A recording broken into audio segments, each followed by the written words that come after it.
I told my men to go back and keep watch over the village, then rode hard through the night to Tianyong City. I was starving when I arrived, but there was no time to eat. I found Linghu Zheng, and he brought me into the Fengling army camp. In the main tent, Linghu Xiaoshan was sitting behind her desk, giving me a cold look. She started mocking me about drinking with girls at the brothel. I told her plainly that I nearly got killed there. That got her attention. I asked everyone to leave the tent except her and her father. Then I laid it out. There's a spy in the Fengling army. The assassination attempt at the brothel was meant for me, and the killers wanted the account book. I explained my reasoning. If the leak came from my side, the killers would have gone to my village and used my people as leverage. My people are mostly farmers with no connections to officials. The only way the enemy knew about the account book was through someone in her camp. Xiaoshan went quiet. She knew I was right. We figured out the spy was her maid, Wanner, who had been present when the account book was discussed. When she called for Wanner, a soldier reported the maid had just left the camp using a fake order. Linghu Zheng immediately went after her. Once her father left, it was just the two of us in the tent. She started questioning me again about my night at the brothel, clearly unhappy. I pushed back. I'm not the type to let her boss me around just because she's a general. I reminded her that in front of me, she's not a commander, she's my fiancée. She tried to argue that we were in her military tent, not at home. I didn't bother arguing. I just walked over, grabbed her hand, and pulled her into my arms. The fearsome general everyone trembles before turned into a flustered, panicking girl who couldn't even form a proper sentence. I dared her to scream for help, and her face turned bright red. She started hitting my chest with her little fists, but I caught her wrists and pinned her against the desk. I leaned in close, and she finally stopped fighting, turning her head away. I could tell her tough exterior was melting. Underneath all that strength, she was just a girl who wanted to be cared for. I kissed her on the cheek and asked if she'd behave now. She whispered that she would, calling me husband for the first time. Though she was so embarrassed, she looked ready to explode. I told her to turn her face toward me because I wanted a real kiss. She froze up, then slowly turned her head like a stiff robot. I kissed her hard. She resisted for a split second, then went completely soft. When I pulled back, I noticed her eyes were full of tears, staring at me like I'd wronged her. I reached out to wipe her tears, but suddenly she snapped like a little wolf and bit down hard on my hand. Her eyes were fierce, but the way she looked, with those little fangs and that pouty, stubborn expression, I couldn't help but want to laugh. She reminded me of the tiger cubs back home. When she realized she'd actually drawn blood, she panicked immediately. She grabbed my hand and held it against her forehead, looking like a child who knew she'd done something wrong. I lifted her chin and told her it was nothing. I wouldn't hold a grudge against my own little wife. While she was still hesitating, I pushed her back down on the desk and kissed her again, harder this time. But now she didn't fight. She slowly wrapped her arms around my waist and melted into me. I walked out of the tent feeling pretty satisfied. That afternoon, Long Ju arrived at camp with the surviving soldiers. As Xiaoshan had previously ordered, Long Ju received 100 strikes as punishment the moment she returned. Her backside was a bloody mess, and she couldn't walk. 2 soldiers carried her into the command tent. Xiaoshan felt a bit guilty about it, since Long Ju had actually been trying to help, but the punishment was already done. Long Ju reported something that caught Xiaoshan's attention. I had killed over 20 trained assassins by myself in Manhwa County, and some kind of terrifying hidden weapon was involved. Long Ju said she'd heard 2 thunderous blasts from inside the brothel and believed those were the sounds of my weapon firing. Xiaoshan jumped to her feet in shock when she heard that just 2 shots had taken out that many elite fighters. She was furious I hadn't shared this weapon with her to help fight the northern barbarians, and immediately wanted to go see the evidence for herself. After finishing things up, I headed back to the village, arriving the next evening. Wang Shan and Wang Dinglu were hauling baskets of iron or to the blacksmith workshop. Since Honda had already gotten word about our situation, this was their last chance to mine before we'd need to set up ambushes. They told me they were about 600 genes short of 5,000 and could finish in a couple hours if everyone pushed hard. I told them to keep at it and had the kitchen prepare meat for everyone. 5,000 gene of, or would yield over 2,000 gene of iron after smelting, enough for roughly 500 weapons. That was plenty for now. The mine was close to the village, so we could always sneak back for more later.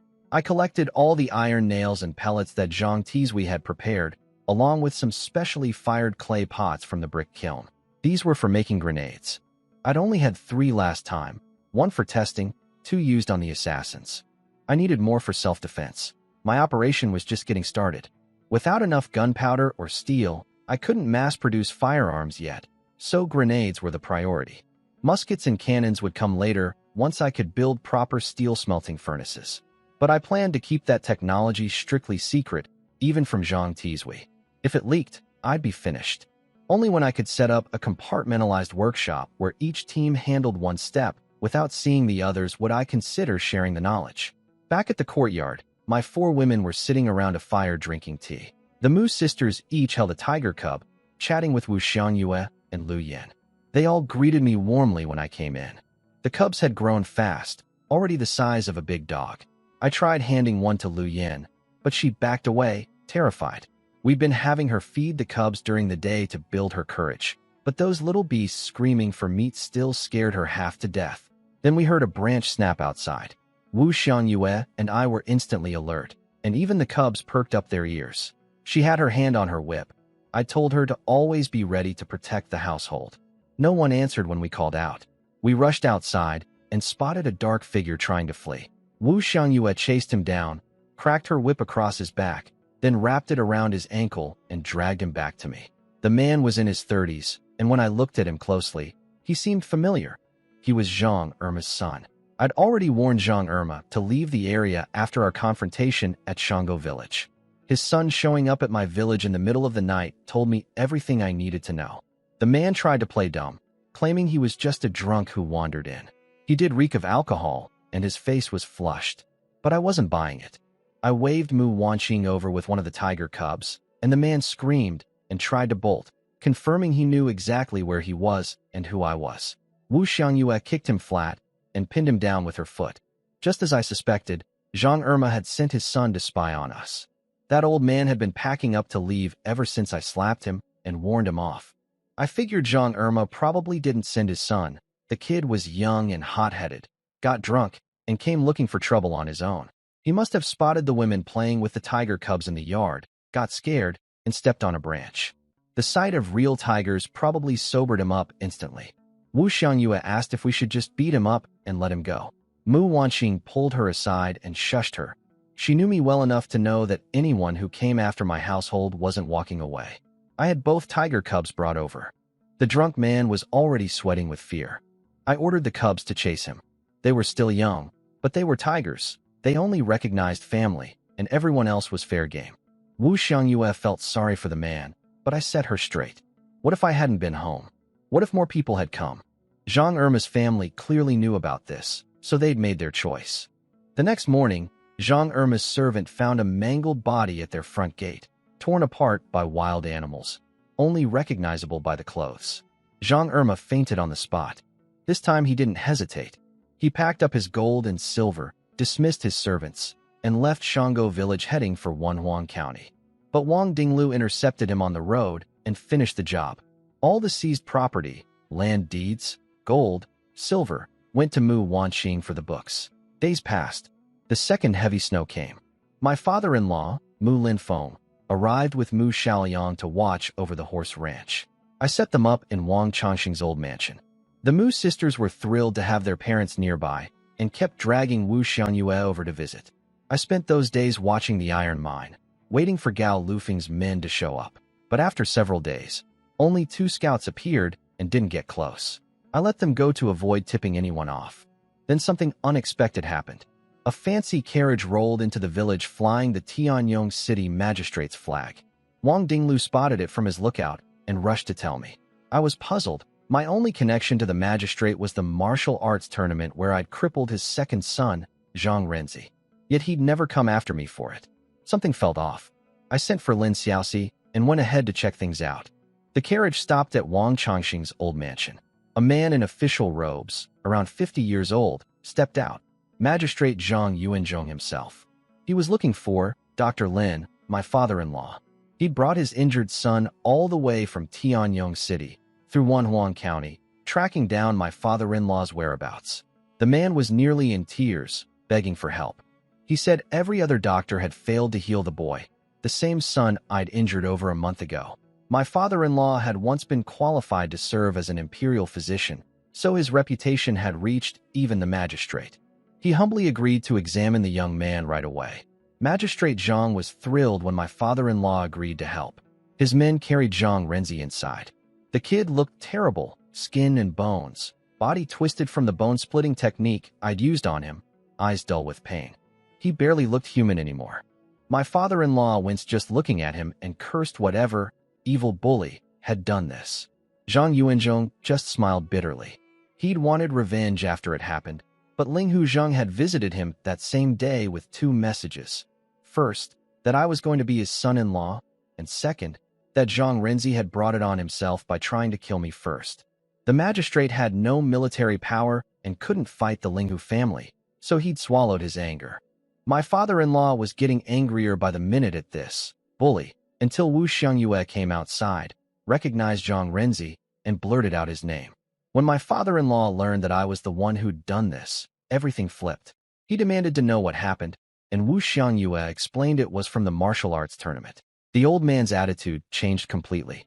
He turned on the magistrate. Your son tried to steal my son-in-law's concubine? A sweet girl like Xiangyue? I can't treat this. The technique is too advanced. Get out. He called for Zhai Shanchuan, and the big man appeared from the woodshed. The magistrate's guards grabbed their swords nervously. That's when I walked in. I took one look at Zhang Renzi lying there and nearly laughed. So the magistrate had come looking for a doctor and ended up on my turf, begging my father-in-law of all people. You couldn't make this up. My father-in-law rushed over to me, saying he'd follow my lead on this. Then he shot the magistrate a disgusted look. Zhang Yuanzhong smiled awkwardly and asked me to let bygones be bygones. I told him flatly that I'm a petty man who holds grudges. He looked miserable, a high-ranking official having to grovel before someone like me. But he knew who I was engaged to. My status made me scarier than most distant princes, and he was just a local magistrate. Zhang Renzi, lying there with bloodshot eyes, stared at me with pure hatred. Seeing me standing next to Wu Xiangyue was the ultimate humiliation for him. He croaked out, "Father, kill him." The magistrate gritted his teeth and slapped his own son across the face, cursing him for being an arrogant fool who didn't know his place. He told the boy that me sparing his life was already the greatest mercy he could ask for. The magistrate's slap left 5 bright finger marks on Zhang Renzi's face. Then he came back to me, bowing low, promising his son would never cause trouble again. He told me to name my conditions. Anything he could do, he would. Now we were talking. Zhang Yuanzhong was the magistrate of Tianyong City, in charge of 7 county officials below him. I needed someone like him for political matters. So I made my move. I told him that the village chief of Shango village had recently disappeared, and since my village and Shango were close together, I wanted to merge them, ideally into a new county, with me in charge. He nearly choked. He explained that creating a new county required approval from the Ministry of Officials in the capital, which was beyond his authority. But then Wu Jiang stepped in with a brilliant idea. He pointed out that our 2 villages sat along the same river, and downstream was an important waterway. Since I'd already cleared out the bandits at the water fortress, we could combine all 3 locations into an official river crossing post. Under imperial law, a crossing post needed a commanding officer called a Wei. In this case, the Xinjiang Wei.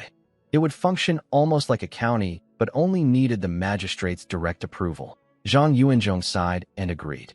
He warned me it was a low-ranking position with no official grade, just a minor post with about 50 men and 3 taels of silver per month in salary. But he'd send weapons, armor, and the official uniform once he got back. I was more than satisfied. It didn't matter that the rank was small. It was my first real step. I now had a legitimate reason to build my own force. The rules said 50 men, but I could easily triple that. As long as I wasn't asking the court to pay for it, nobody would care. Then I reminded the magistrate that his son's injuries had been left too long. Even with my skills, Zhang Renzi would never fully recover. He'd be able to live normally, but his martial arts were gone forever. The magistrate didn't mind at all. He just wanted the boy healthy enough to marry and have children. I called over Zhai Shanchuan and Wu Jiang, and we straightened Zhang Renzi's twisted body by force. The screaming was like a pig being slaughtered. He passed out from the pain almost immediately. I used the most brutal treatment method on purpose. I wasn't going to make this comfortable for him. When I finished, his body was straightened out and his limbs could move freely again. My father-in-law was stunned. He'd expected the treatment to take days of acupuncture and still not achieve results this good. He quietly put away his golden needles and turned away. His pride was a bit wounded knowing his son-in-law's medical skills had surpassed his own. My wives all looked at me with stars in their eyes. The magistrate thanked me endlessly and left with his son. Afterward, I told Wu Jiang his idea about the crossing post had been a major contribution. I planned to make him my deputy, the second in command of the new Xinjiang post. Wang Dinglu and Zhai Shanchuan would each lead a squad stationed at the water fortress, while Lin Xiaoxi would continue guarding the village. It looked like we'd be moving our base of operations to the water fortress soon. Wu Jiang accepted that he'd need to eventually station himself at the water fortress once we set up the crossing post, but that was months away. He could stay warm in the village for now. Right after the magistrate left, Wang Dinglu and Lin Xiaoxi finally showed up late. I was about to chew them out, but Wang Dinglu cut in with urgent news. Scouts had spotted bandits 20 li from the village, and the men at the mine also reported enemies bypassing the mine entirely and heading straight for the village. Two groups converging on us. I was alarmed.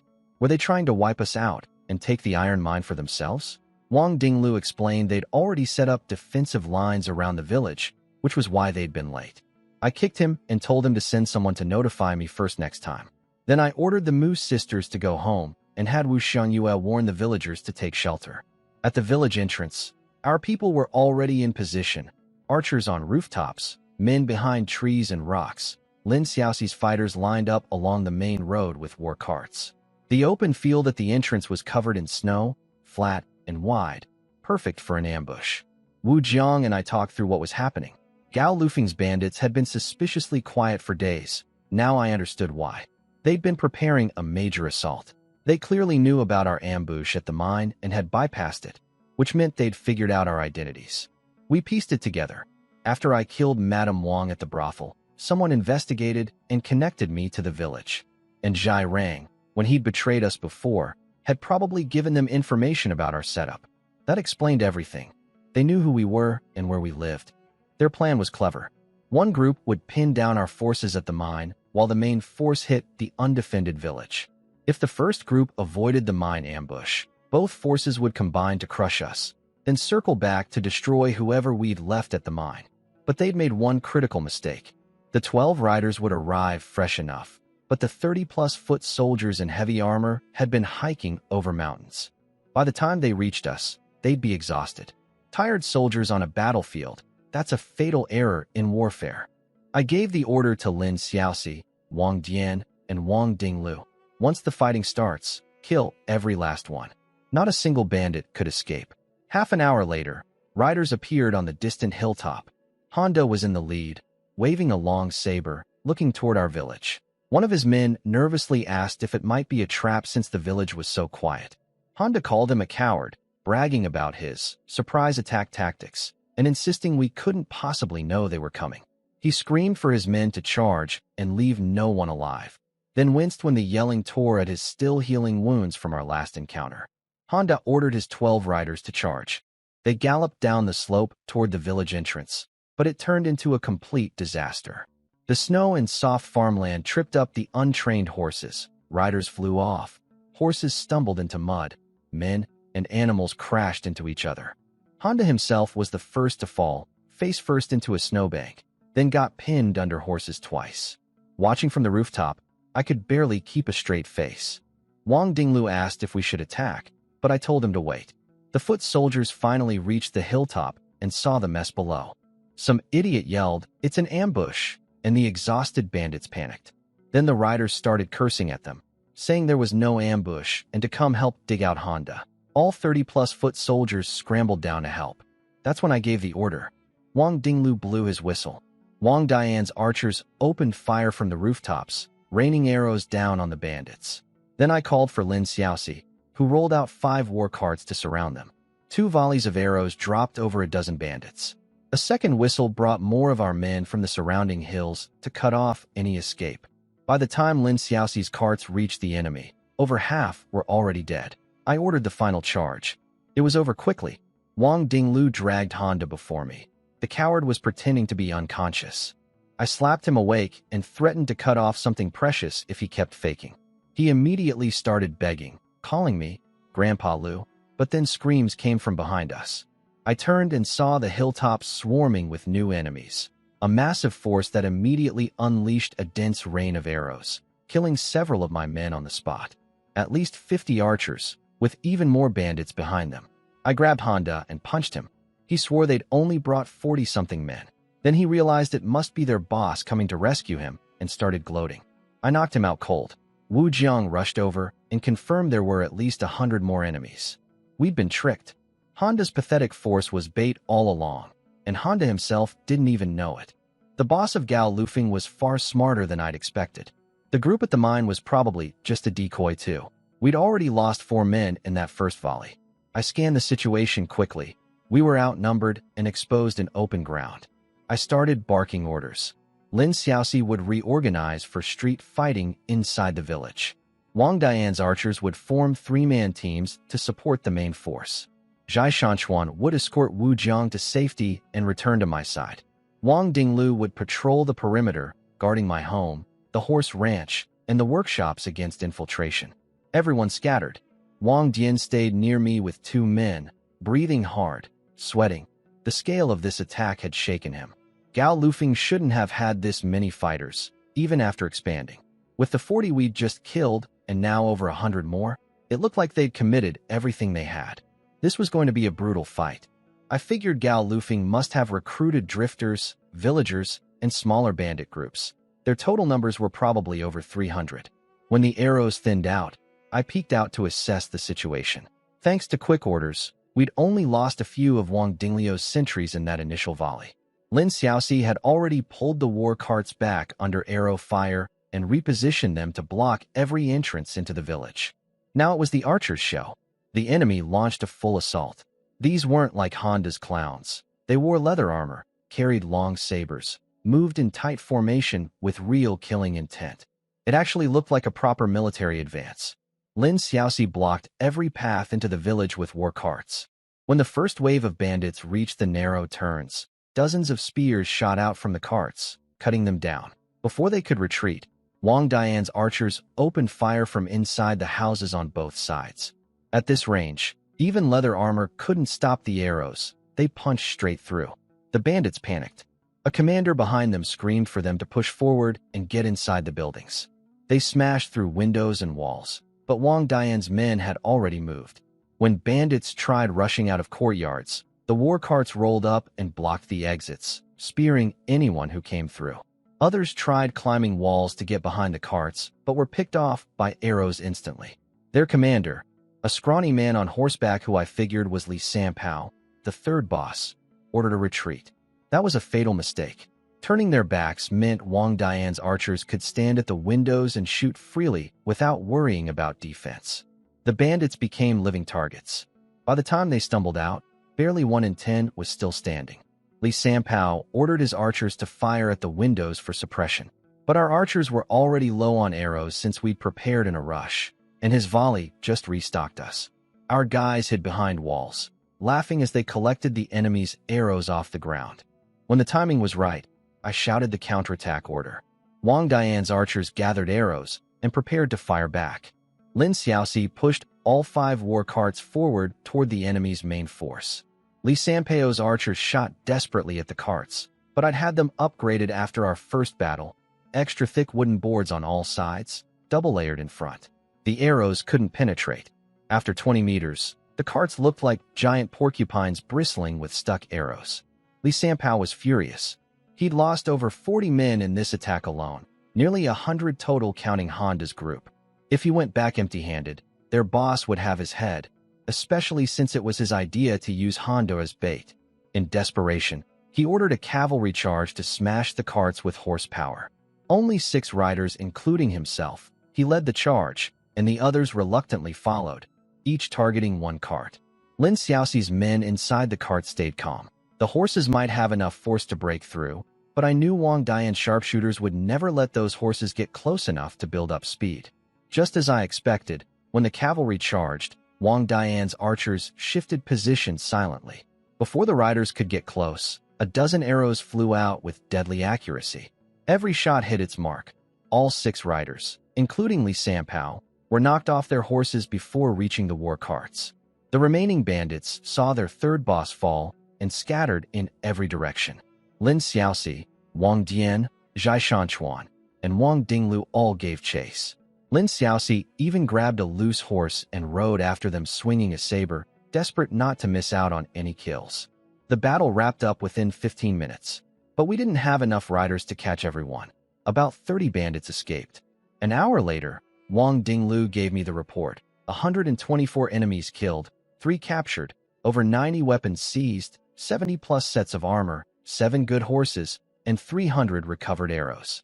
On our side, 7 wounded, 2 seriously, and 5 dead, mostly Wang Dingliu's sentries from that first surprise volley. I ordered the fallen brothers brought home for proper burial and 10 taels of silver for each of their families. Then I handed the prisoners, Li Sanpao and Hondo included, over to Wang Dinglu. His men had suffered the most, so he deserved the right to deal with them. I told him he could do whatever he wanted, but he had to squeeze out every bit of information they knew. Wu Jiang came over and pointed out that while Gao Lufeng was badly hurt, their boss wouldn't let this go. He'd likely rally other bandit groups for a combined counterattack, possibly 100 strong. Wu Jiang suggested we strike first, wipe out Gao Lufeng completely, then pick off the surrounding bandit camps and northern barbarian outposts one by one. Any bandits we captured or convinced to surrender could be pardoned through Magistrate Zhang and folded into our new river crossing force. I raised the obvious concern. Could we trust former bandits? What about betrayal? Wu Jiang said he personally knew several small bandit leaders who were friendly with his old group and never harmed civilians. He was confident he could talk them into joining us. I agreed and sent him off. But the moment he left, I called Lin Xiaoxi over and told her to follow Wu Jiang secretly. I wanted to know exactly how he planned to convince those bandits to surrender. I trusted Wang Dingliu's loyalty, but he was originally a bandit under Wu Jiang, so Lin Xiaoxi was the right person for this job. Back home, my 3 wives had been waiting. After the battle outside, I had another round of battles inside with them. Afterward, I had Lu Yin prepare a big tub of hot water so I could soak. I just settled in when the door opened. I figured it was one of my wives coming to help, so I kept my eyes closed. But the hands on my shoulders were shaky and clumsy, not like any of them. I snapped around and found Lu Yin standing there, face bright red, eyes barely open. She said Mu Wanqing had sent her and taught her how to serve me. I took the towel from her and told her to leave. Her eyes immediately welled up with tears. She begged me to accept her, saying it was her own choice, that nobody forced her. Living in my household had been the warmest, most peaceful time of her life. Good food, kind treatment from all 3 wives who never treated her like a servant and even sent supplies to her father. She saw this as a debt she could never repay. Looking at how earnest Lu Yin was, I knew refusing again would break her heart. She'd already offered herself twice, so I let her in. She climbed into the tub, face flushed, and did her best to please me using whatever techniques Mu Wanqing had taught her. She was clumsy but tried hard. It was her first time. The next morning, I woke up in the old house. After the bath, my 3 wives had dragged me there for more fun, and Lu Yin had stayed to serve me through the night. When I stepped outside, Carpenter Zhuzi was already waiting with the tower shields I'd designed.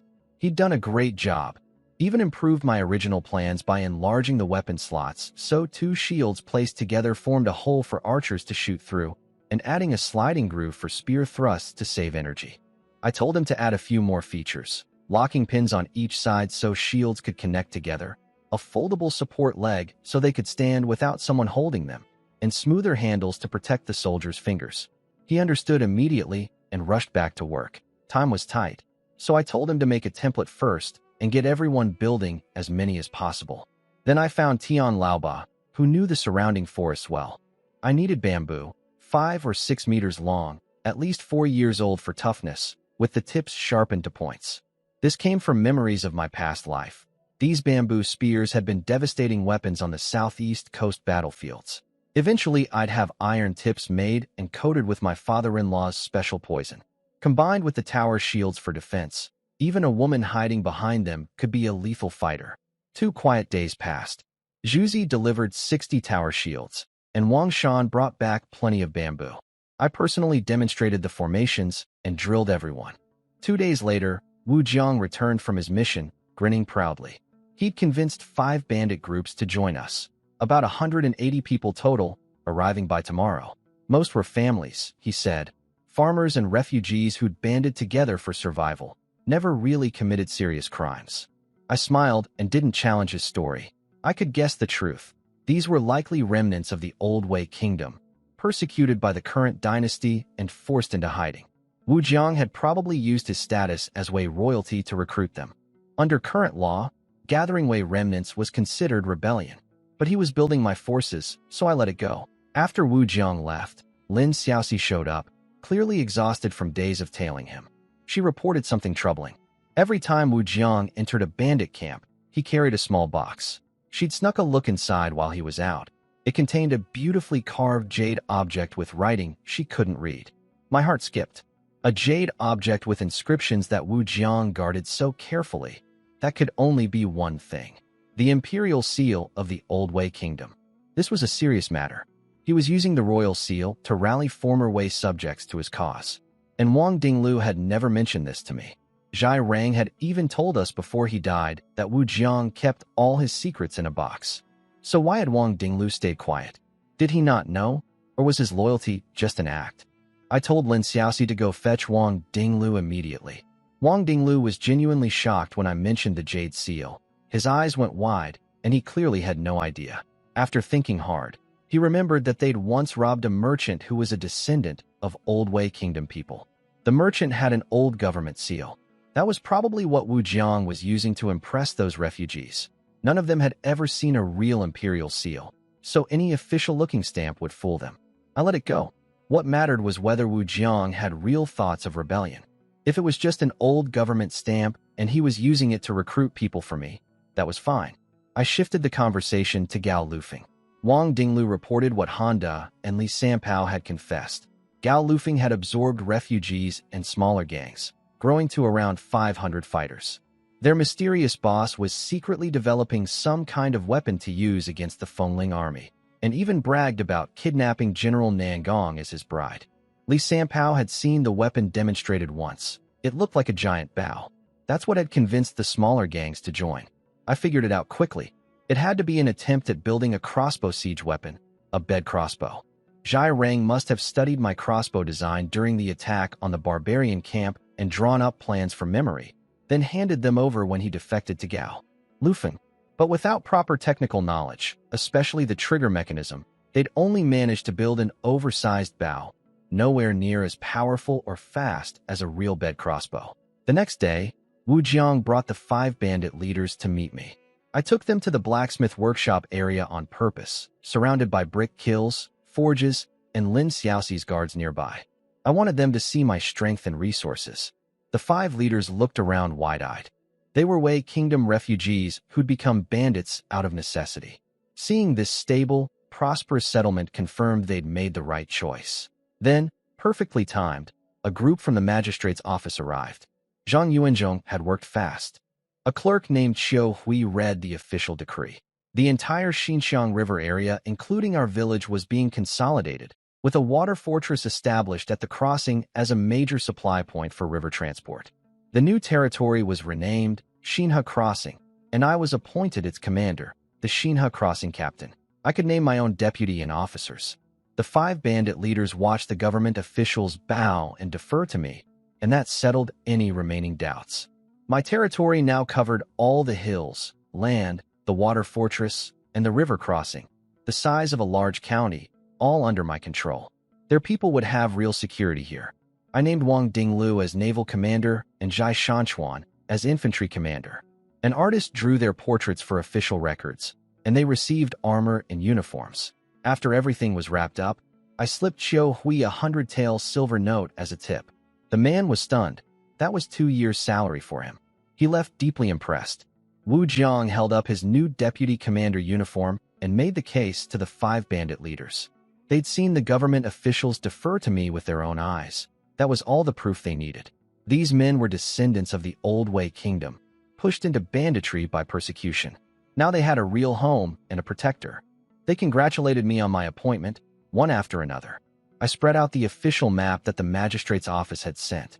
The territory of Shinha Crossing was enormous, stretching from 10 li north of the village, right where the iron mine sat, all the way south along the Xinxiang River to the old water fortress. The surrounding hills were included too.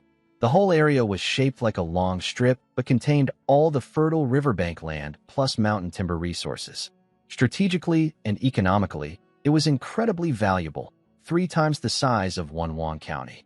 I told them once the water fortress was rebuilt, they'd station there under Wujiang, fishing for a living. Come spring, we'd survey the surrounding farmland for them to rent, with regular taxes due.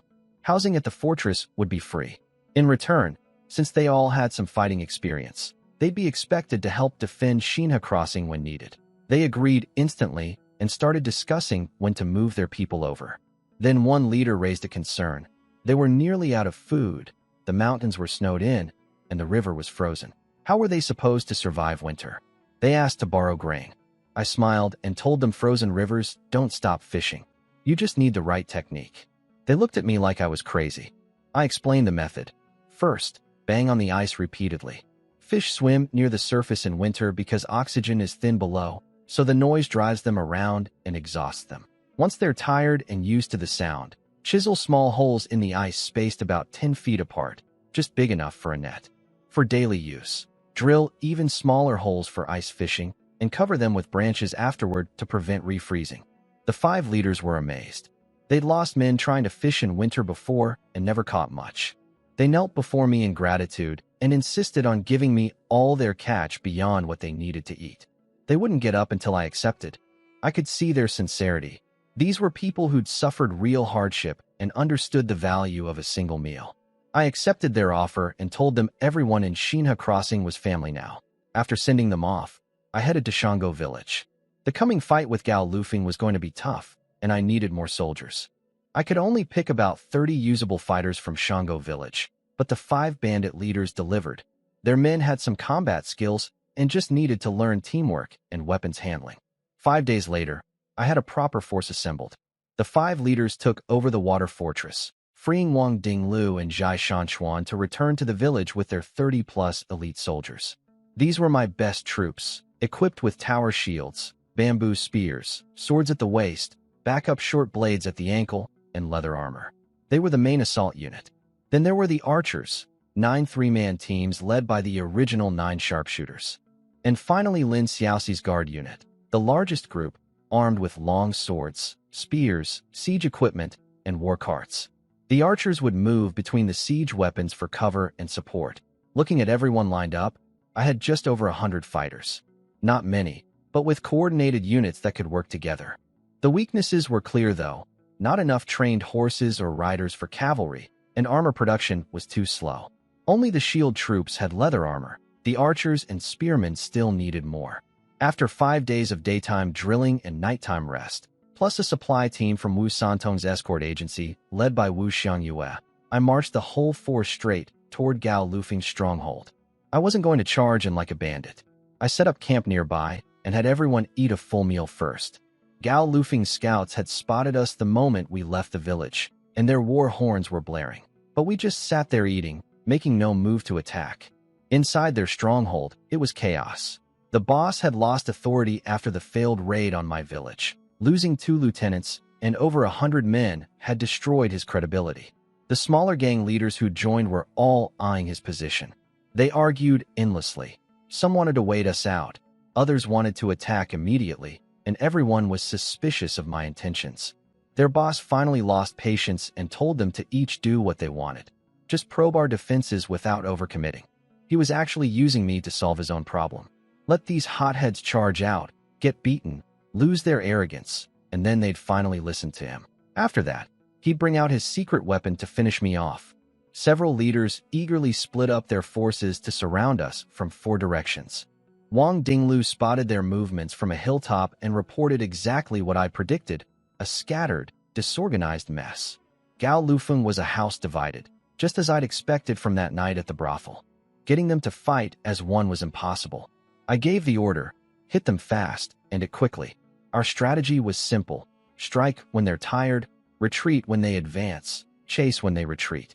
My squad leaders already knew their specific roles for every scenario. The men were eager. Wang Dian could barely contain himself, gripping his bow with excitement. They all knew this battle would go our way. The enemy was walking right into our trap. Outside the camp, Wang Dinglu and Zhai Shanchuan set up the shield wall with bamboo spears ready. Lin Xiaoxi held the flanks. Archers positioned themselves in the center behind the shields. Everything was in place. When the bandits entered archer range, I gave the order. Wang Dian's 9 archers split into 3 rotating teams, one firing while the next reloaded, creating an endless rain of arrows. The 5 bandit leaders had no real tactics. They just charged uphill at us and got shredded immediately. They lost enough men in the first wave to wipe out an entire gang. After getting hammered, they finally remembered they had archers too. They pulled back and sent bowmen forward. But I'd already anticipated this. Wang Dian ordered our archers under the shields, and Lin Xiaoxi had the shield bearers raise a massive protective dome. When the bandits launched their second charge with archer support, our spearmen were ready. Wang Dinglu watched through the shield's viewing slot and called for the bamboo spears. The spinning bamboo poles did double duty. The sharpened tips slashed anyone who got close, and the rotating shafts knocked away most of their arrows from below. Barely anything got through. Only one of our men took a scratch on the shoulder from a lucky shot. The 5 bandit leaders were furious. 2 attacks, 0 results. They sent word to their boss asking him to bring out the big weapon. But their boss was sitting in his hall drinking, having expected exactly this outcome. He called them idiots and ordered an immediate retreat. He'd planned to let them fail so they'd fall in line, and it worked. They'd lost 43 dead and 38 wounded. Their strength was gutted and their morale destroyed. Meanwhile, I was leisurely cooking meat soup, not bothering to direct the battle personally. When I heard they'd retreated, I called everyone to eat. They wouldn't attack again soon. While my men ate, I unpacked the catapult parts from the supply wagons and assembled them on the hilltop. Back in their main hall, the boss was scolding the 5 leaders, who sat with their heads down, too ashamed to speak. He seized the moment to demand total command. They had no choice but to agree. He announced they'd rest and launch a night raid against us, fighting fire with fire. But just as he finished speaking, and before anyone could stand up, a massive crash slammed into their roof. The first catapult stones smashed through the roof of their main hall and crushed the boss of Gao Lufeng right in the chest. Killed him instantly, nothing left but a bloody mess under a boulder. The second stone came crashing through moments later. The bandit leaders panicked and scrambled out like madmen. Once outside, they could see the stones were flying from our hilltop, landing with terrifying precision on their headquarters. They couldn't understand what kind of sorcery this was. They remembered their dead boss had mentioned such a weapon, information from Zhai Rang, but he'd never been able to build one. And now the only person who knew anything about it was a corpse under a rock. The 5 bandit leaders completely lost their will to fight. They scattered, each grabbing their own men and running for their lives. Wang Dinglu asked if we should chase them. I told him no, let cornered rats run. We'd take over the stronghold after everyone finished eating. He shook his head in amazement, saying I'd just destroyed an entire bandit fortress like it was a casual outing. Honestly, the catapult was meant as a decapitation strike. I just got lucky that the first shot hit their boss directly. The real reason it fell apart so fast was simple. Honda and Li Sanpao were already my prisoners, so nobody could rally the original Gao Lufeng fighters. The 5 smaller leaders had only joined for profit. With the boss dead, they were the first to flee. No leadership, no morale, no fight left. We walked into Gao Lufeng unopposed. Wu Santong and his escort boys loaded up everything in the storerooms. The bandits had fled without taking a single thing. I picked out several sets of leather armor for Wu Santong's escort agency. He'd been helping me for free all this time, and his men had been risking their lives alongside mine. I told him his brother's safety mattered most, and these would protect them on escort jobs. Wu Xiangyue chimed in, insisting her father take them. The old man got misty-eyed and accepted. Wu Xiangyue then started teasing her father about how he'd originally opposed our marriage. He denied it awkwardly, claiming he just didn't know me well enough at first, and that she'd been shameless throwing herself at me when we first met. They went back and forth bickering while I just smiled. Back at the village, I prepared to head to Tianyong City with Gao Lufeng's banner. I had 3 goals. First, collect the bounty. The magistrate had offered 1,000 taels for wiping out Gao Lufeng. possibly more after they'd stolen military horses.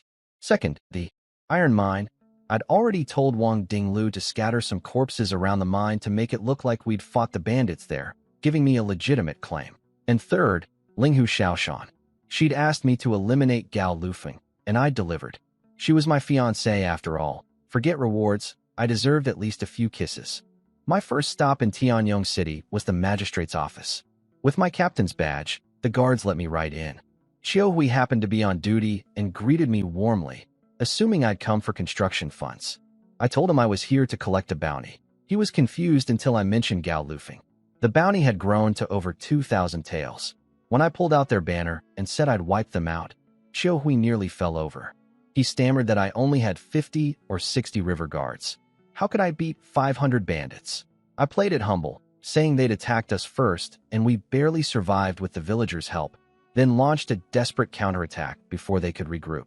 Just self-defense, nothing heroic.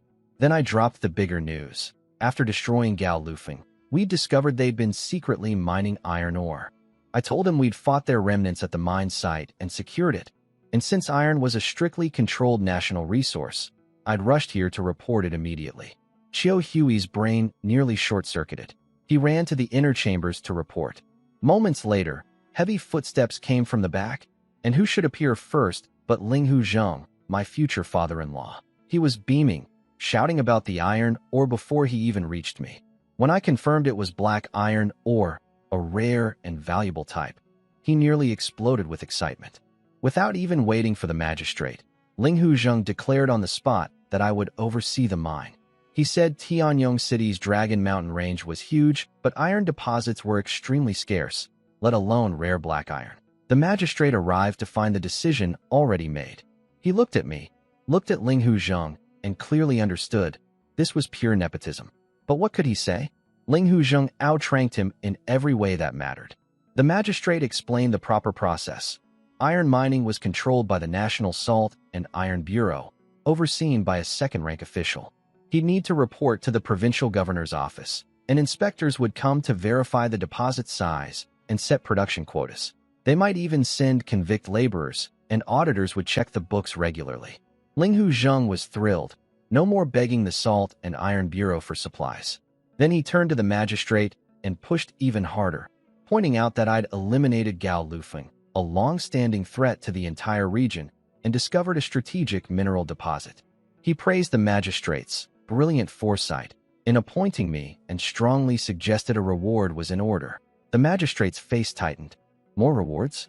He was running out of things to give. The magistrate was clearly unhappy.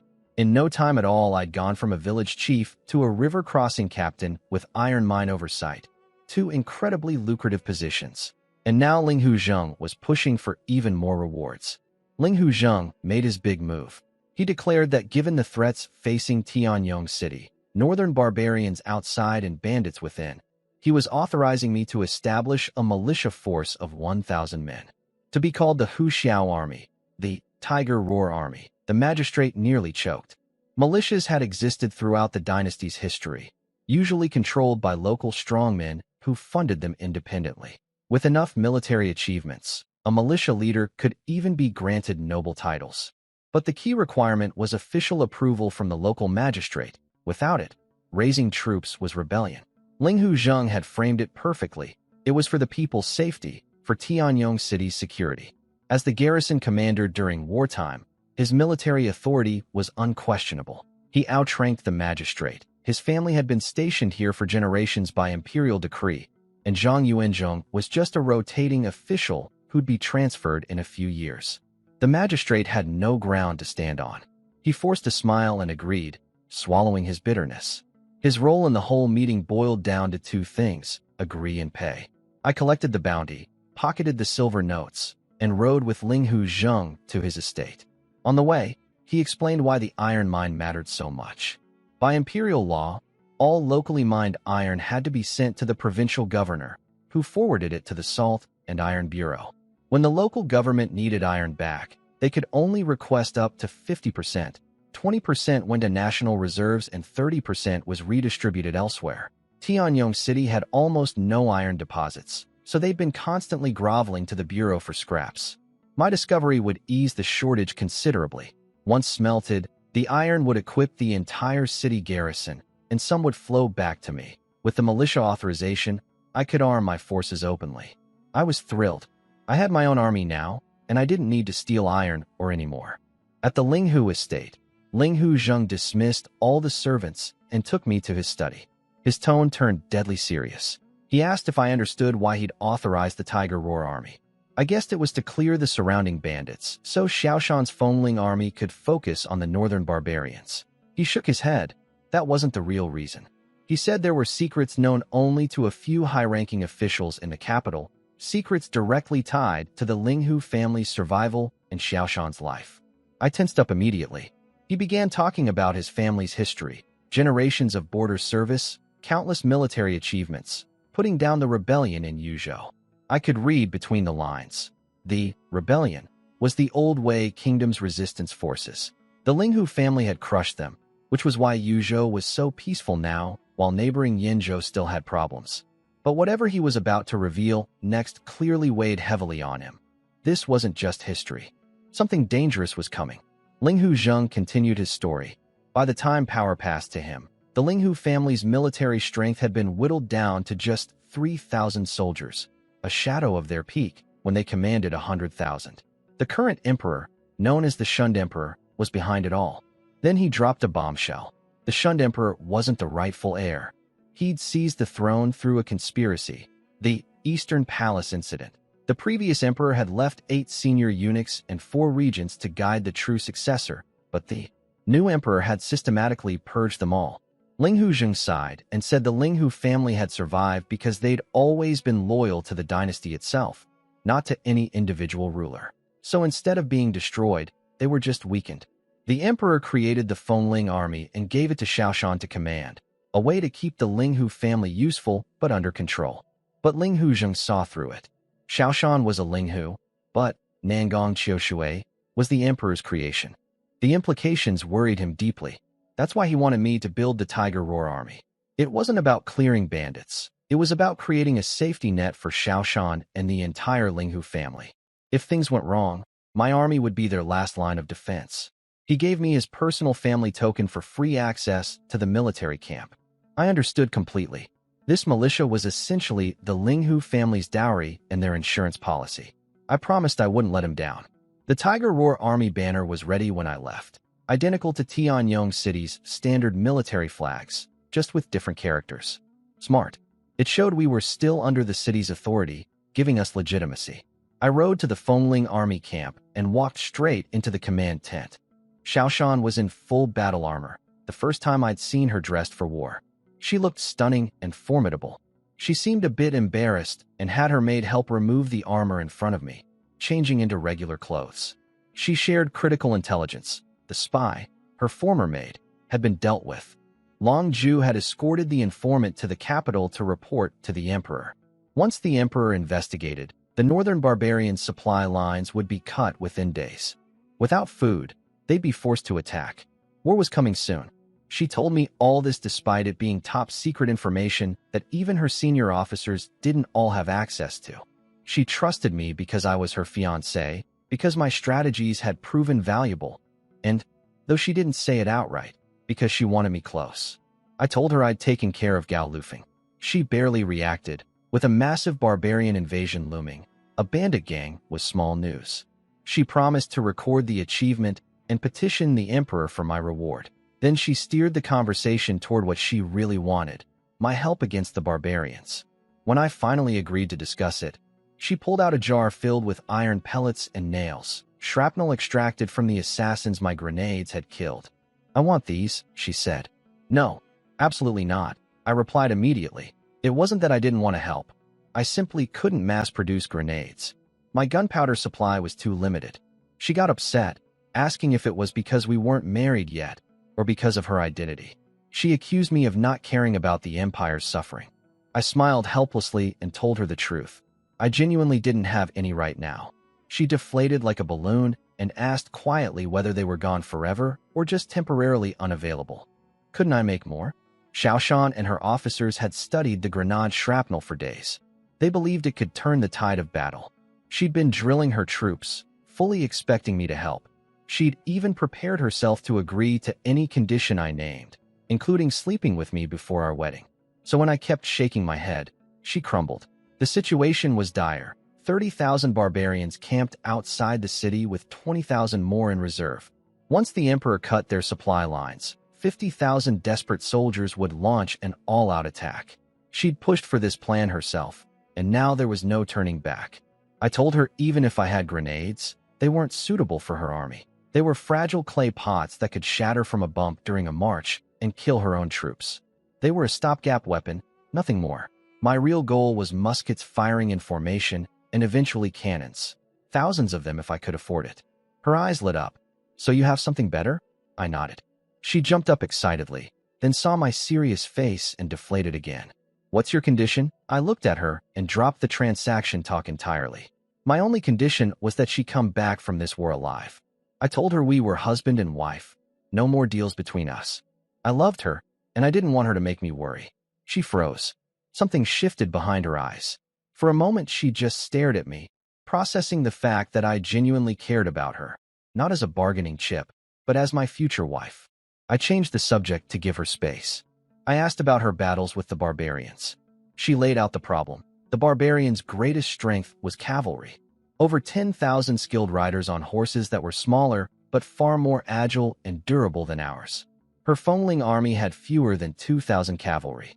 Their horses had better burst speed, but terrible stamina. They couldn't chase or escape. So she was trapped behind city walls, afraid to fight in the open. I told her I designed something specifically to neutralize their cavalry. I drew up plans for caltrops, simple iron spikes arranged so that no matter how they landed, at least one point always faced up. Scatter them across the barbarian cavalry's path, and horse hooves would be punctured. Even if the spike didn't fully penetrate, it would cause the hoof to slip and injure the ankle. Most barbarian horses didn't even have horseshoes, making them even more vulnerable. She looked at my drawing skeptically. It was just a small iron thing with 6 spikes. I explained further. They were simple to mass-produce using casting molds. And for maximum effect, soak them in sewage and manure before use. The filth would cause wound infections. Within days, both horses and riders would develop festering wounds that couldn't be treated. On a large scale, it could even trigger plague-like outbreaks, destroying their fighting strength from within. She grabbed a brush and started writing everything down frantically. When I mentioned bacteria, tiny invisible creatures that cause rot and disease, she was both fascinated and horrified. I decided not to explain that bacteria live on human skin too. If I did, she'd probably scrub herself raw in the bath tonight. Xiaoshan didn't doubt what I told her about caltrops. She just couldn't figure out how I knew things that weren't in any military book she'd read. I told her caltrops could also be combined with horse-trapping pits and used against infantry too. She could work out those details herself. She raised a practical concern. The foaming army was desperately short of iron. They barely had enough to maintain their existing weapons. I suggested collecting iron from civilians. Every blacksmith had spare stock, and ordinary families had old broken tools. Just explain it's for fighting the barbarians, and people would donate willingly. Her eyes lit up. Even 1 gene per household across the whole city would add up to an enormous amount. She sighed and said if she had someone like me as her military advisor, the barbarians wouldn't stand a chance. I laughed and told her if I were really her strategist, the foaming army wouldn't even need to exist. That kind of talent was exactly what emperors feared most. She got offended, defending her soldiers as elite fighters. I told her to go ahead and take her 5,000 out to fight 30,000 barbarians then. She went quiet. Then I offered her something bigger, bed crossbows. 12 massive siege weapons with a range of over 500 paces. For comparison, normal bows maxed out at 100 paces, maybe 120 shooting downward from walls. 500 paces meant her bolts could hit the barbarians before their cavalry even started charging. I set 2 conditions. No blueprints, no copying by her craftsmen. I'd lend her 12 units, and after the battle, she'd return them. Her mind immediately started scheming. She offered to petition the emperor to buy them. Even half the national treasury would be worth it. I shut that down hard. Technology leaking out would eventually harm ordinary people. Wars always hurt civilians the most. When she kept pushing, I threatened to cancel the loan entirely. She backed off instantly. I softened my tone and told her not to worry, After this battle, I'd have even more powerful weapons to share. But right now, with spies potentially everywhere, keeping the technology secret was essential. She remembered the carnage my grenades had caused and let the matter go. We finally talked about Gao Lufeng. The stolen military horses had been in rough shape, many dead or injured. I'd brought the healthy ones to my ranch for care. Xiaoshan didn't press the issue since they'd eventually returned to the Fengling army. As for the bed crossbows, Gao Lufeng's dead boss had built an incomplete prototype based on Zhai Rang's stolen observations. I'd already handed the project to Carpenter Zhuzi to build proper versions. Before I left, Xiaoshan asked me to keep clearing bandits and barbarian outposts around Tianyong City while she prepared for the main battle. Whatever I captured, I could keep. Building a militia was one thing. Finding 1,000 men was another. Even combining all the bandits I'd recruited and every able-bodied man in Shina Crossing, I'd barely hit 500. Wu Jiang had an idea. He told me about a place called the Pig Pen Camp, down south in Yuzhou, where refugees and defeated soldiers from the Yanzhou War were being sold like livestock. The operation had been running for years with corrupt officials involved, buying and selling people, training assassins, even diverting criminals who should have been executed. The slaves were cheap, and there were thousands of young, strong men available. I decided immediately. We left that afternoon, 5 of us riding hard down the main road. 3 days later, we reached the area near the camp and settled into an inn for the night. That evening, I pulled Wu Jiang aside. I wanted to know about the 8 grand eunuchs and 4 regent ministers that Linghu Zheng had mentioned. The politics of the capital had seemed distant before, but now I was tied to the Linghu family and Xiaoshan. I needed to understand the power landscape. Wu Jiang grew serious. He explained that the shunned emperor's seizure of the throne was an open secret. The first regent minister, a man surnamed Li, hadn't been a typical court official. He was the director of the Imperial Observatory. Despite holding a seemingly modest title, everyone feared him. He'd studied the stars and discovered a celestial anomaly, someone carrying the dynasty's fate, possibly someone who could reshape its destiny, had been born into the world. When Li reported this to the emperor, the shunned emperor, insecure about his illegitimate claim to the throne, immediately tried to execute him for spreading demonic prophecies. Other officials intervened and saved his life, but he was forced into exile. Wu Jiang added that if the person Li spoke of ever appeared, the emperor would certainly have them killed too. A chill ran down my spine. Observing the heavens, I'd heard those exact words before. The mysterious old man who'd given me my dagger back in Siwa village had said the same thing. He died without revealing much, just telling me to take care of myself. Could that unremarkable old man have been the great director Li himself, the most powerful of the 4 regent ministers? It made sense now. His secrecy, his cryptic warnings, his refusal to say too much. A man hiding from an emperor who wanted him dead. And the person the stars predicted, the one carrying the dynasty's destiny. I had a sinking feeling I knew exactly who that was supposed to be. I thought about the silk pouch the old man had given me, the one that saved my life at the county office when Wang Chongxing tried to frame me. But now I realized it was dangerous to keep. If anyone connected it to the former director Li of the Imperial Observatory, it could get me killed. I made a decision and handed it to Wu Jiang. I told him it had saved my life once and could save his too, but he must never open it. Wu Jiang didn't need to open it. One glance at the fabric and the embroidered hook symbol told him everything. That material was reserved for royalty, and the hook was Director Li's personal insignia. His authority token had carried the same mark. Wu Jiang understood immediately why Li had given it to me. The old man believed I was the person from his celestial prophecy, the one carrying the dynasty's fate. Wu Jiang laughed and said he'd chosen to follow the right man. He tucked the pouch into his belt without hesitation. By giving it to him, I was making Wu Jiang my stand-in. If anyone came looking for the person Director Li had chosen, they'd find Wu Jiang, not me. I could operate from behind the scenes. It was also a test of trust. Accepting that pouch meant putting his life on the line. He took it without blinking, which meant he'd fully committed himself to me. We drank together late into the night. No more words were needed. The next morning, we rode to the slave camp. It was officially called Watermoon Fortress, hidden deep in the mountains with a narrow road connecting it to the main highway. The 5-li path to the entrance had over a dozen guard posts, and the compound was surrounded by high walls and wooden fences. No slave could escape. At the gate, They checked us and inspected our silver before letting us in. I'd brought 2,000 taels in bank notes, not the biggest spender there, but enough to get VIP treatment. Inside was horrifying. Screams filled the air. Through corridor windows, I saw naked men strapped to wooden frames while handlers pressed red-hot branding irons into their skin, burning the character for slave into their flesh. Once marked, their fate was sealed forever. The manager smiled and led me past, apologizing for the untrained new arrivals. He walked me toward rows of wooden buildings, asking what kind of slaves I wanted. He boasted about their selection: obedient women trained to serve men, all virgins, ready to use immediately. He was confident every buyer left with female slaves, and once they had women, they'd want male servants too. I looked away. I felt sorry for these people, refugees, kidnapped victims, people forced into slavery. But I wasn't a saint. I couldn't save everyone. All I could do was hope that someday, when I had enough power, I could give more people a decent life. For now, I couldn't. I told the manager I needed strong men, several hundred of them, for guards. His eyes lit up and his smile widened. A buyer wanting hundreds of slaves meant a mountain of silver. The manager led me toward rows of trained slaves, boasting they were 5 taels each. I nearly laughed. Outside, desperate families were selling children for 1 tael, and Zhang Irma used to trade a bucket of grain for a young woman.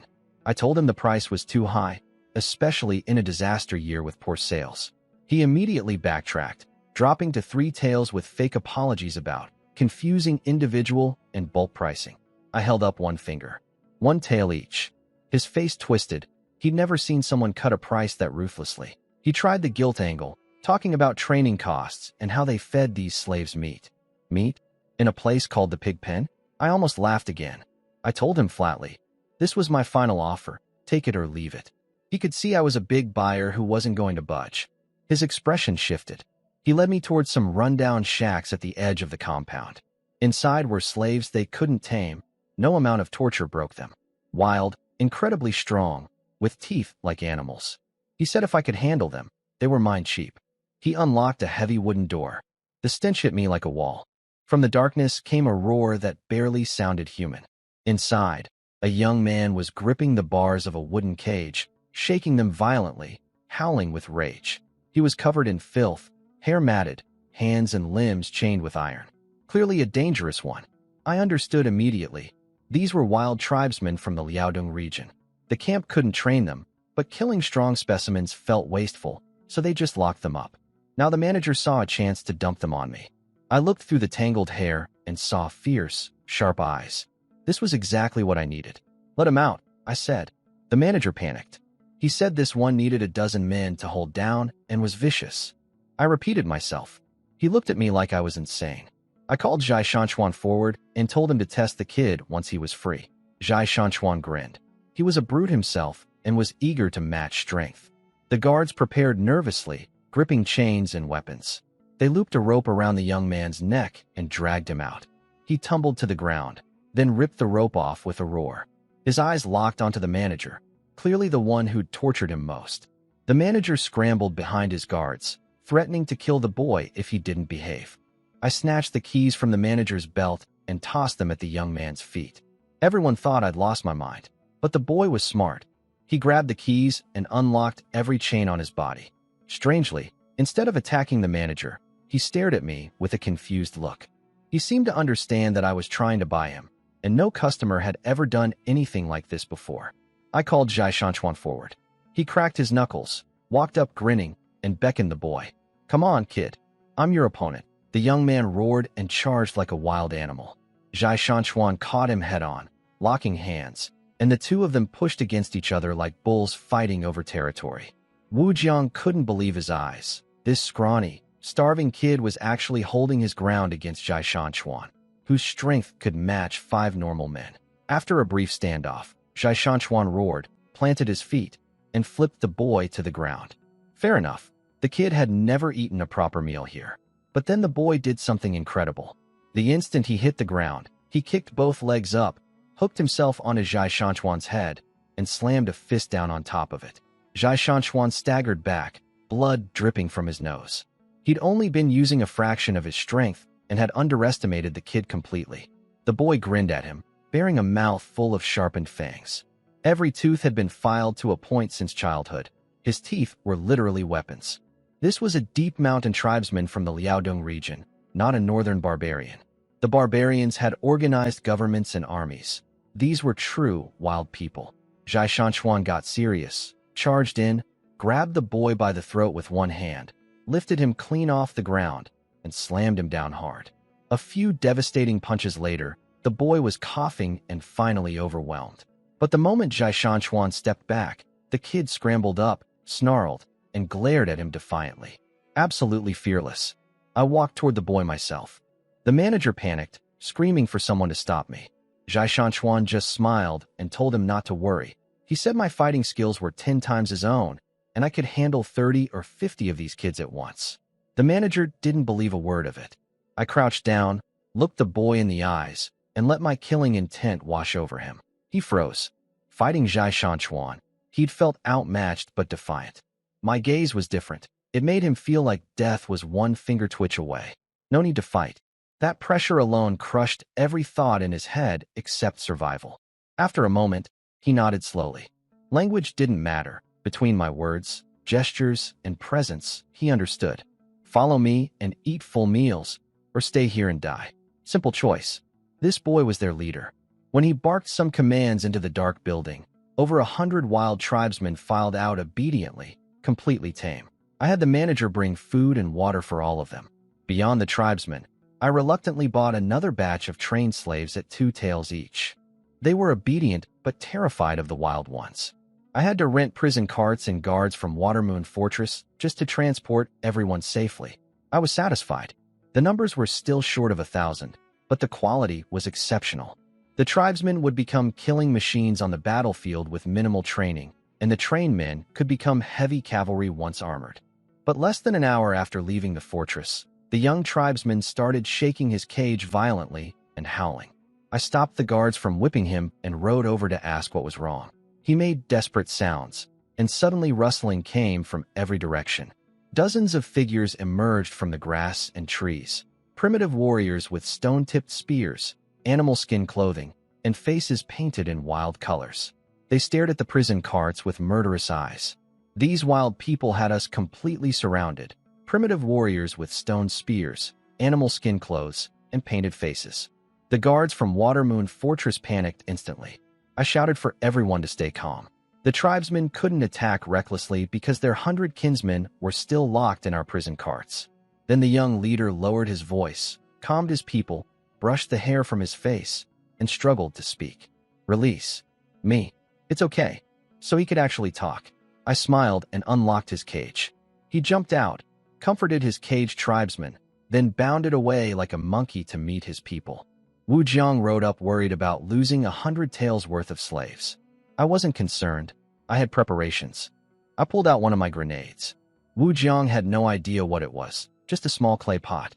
I told him it was called a hand thunder, and one could take out dozens of them. He took me literally and nearly shook with fear. In this era, people didn't understand lightning and thunder terrified everyone at a primal level. When I casually said mine was even more powerful than real thunder, the way he looked at me changed completely. Good. If my own people were intimidated, the enemy would be too. Arguing erupted in the distance. The boy came back with an older man, clearly his father. The chief wore a tiger skin, carried a bone knife made from wild boar leg, and had fox and wolf tails hanging from his spear. He glared at me with nothing but rage in his eyes. The boy stuttered out that they wanted to trade their most precious possession, the chief's tiger skin, for their people's freedom. The tiger skin was their tribe's symbol of honor and identity. The chief was already reaching to remove it. I refused flatly. The tiger skin had a price. These warriors were priceless. I told the boy they were my property now. I'd paid for them. Their tribesmen needed to leave, or they'd all die. The boy understood and tried to explain to his father.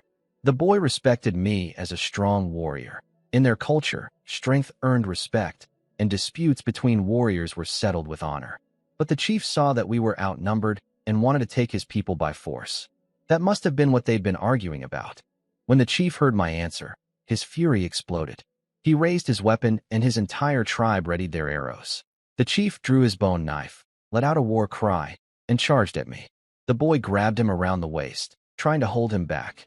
Zhai Shanchuan reacted instantly, grabbing Wu Jiang and pulling him to safety. Smart move, since Wu Jiang couldn't fight. He knew I didn't need protection. The situation erupted. Arrows started flying like rain. I ducked behind a prison cart, pulled out my fire striker and a grenade, lit the fuse, and threw it toward them by instinct. My improved grenades had shorter fuses now. They practically exploded on impact. The blast behind me was deafening. Horses screamed, tribesmen howled. Even Wu Jiang and Zhai Shanchuan were shaking from the noise. I threw 2 more for good measure. The second and third explosions killed several warriors outright. This wasn't just about fighting them off. It was about breaking their spirit. If I didn't crush their defiance now, they'd never be controllable. The chief wailed over his fallen people. The boy stepped forward, struggling with the words, "Stop. We surrender." I stood up slowly. Smoke drifted across a silent battlefield. Every single person, caged tribesmen, wild warriors in the trees, guards, drivers, was flat on the ground trembling. The chief and his son knelt before me. In their eyes, I was a god. The boy crawled to my feet, hands folded, begging forgiveness. We were wrong. Great God, please don't punish us. I grabbed his hair and pulled his head up. I'm not a god, but I'm more powerful than any god you worship. Obey and live well. Resist and die. Understand? He nodded frantically, ran to his father, then came back. Our chief asked you to grant us land, to live on. Our whole tribe will follow you. I asked how many people they had.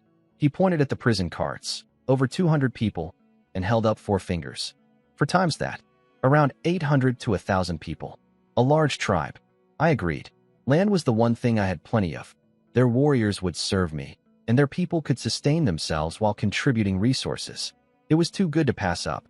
We arranged for the chief to take the wounded and dead back to their territory, while a few scouts would follow me to inspect the new settlement. The chief also made an important decision. Since he brought divine punishment upon his people by not listening to his son, he stepped down as chief on the spot and passed leadership to the boy. I ordered the surviving Water Moon guards and drivers to keep their mouths shut about everything they'd seen. With the tribesmen now completely obedient, we didn't need the prison carts anymore.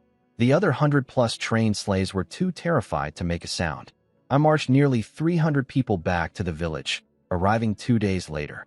I gave the tribe the land between Shango Village and the Water Fortress, riverfront territory with farmland, mountains, and hunting forests.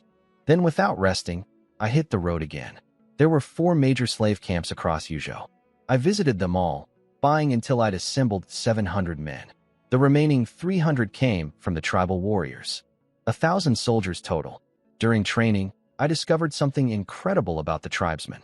They were naturally gifted, immense strength, fearless on horseback, and deadly accurate with bows. I'd avoided cavalry training because it normally took too long, but these people mounted horses as naturally as breathing. Their riding skills rivaled the northern barbarians. Combined with their savage fighting instinct, they'd be unstoppable on a battlefield. I gave the order. From now on, everything the tribesmen did, every drill, every exercise, would be done on horseback. Eating and sleeping were the only exceptions. I ordered Tian Laoba to pick out 300 battle-ready horses from the ranch, 1 for each tribesman. I never imagined my dream of building a cavalry would come together like this. These hunters already knew how to coordinate and surround prey as a group, so I barely needed to teach them tactics. I just gave orders, and they figured out the rest. After 2 or 3 days of training, they were already better than ordinary cavalry. A few days later, the chief arrived with the entire tribe, over 1,000 people including women, children, and elderly. They were happy with the land I'd assigned them. Their arrival pushed Xinhe Crossing's population to its highest point yet. Feeding everyone was becoming a serious problem, especially the 700 slave soldiers who depended entirely on me. Thankfully, the 5 bandit leaders at the Water Fortress had started ice fishing using my method and sent over 200 jin of fish on the first day alone. They kept their word. After feeding themselves, everything else came to me.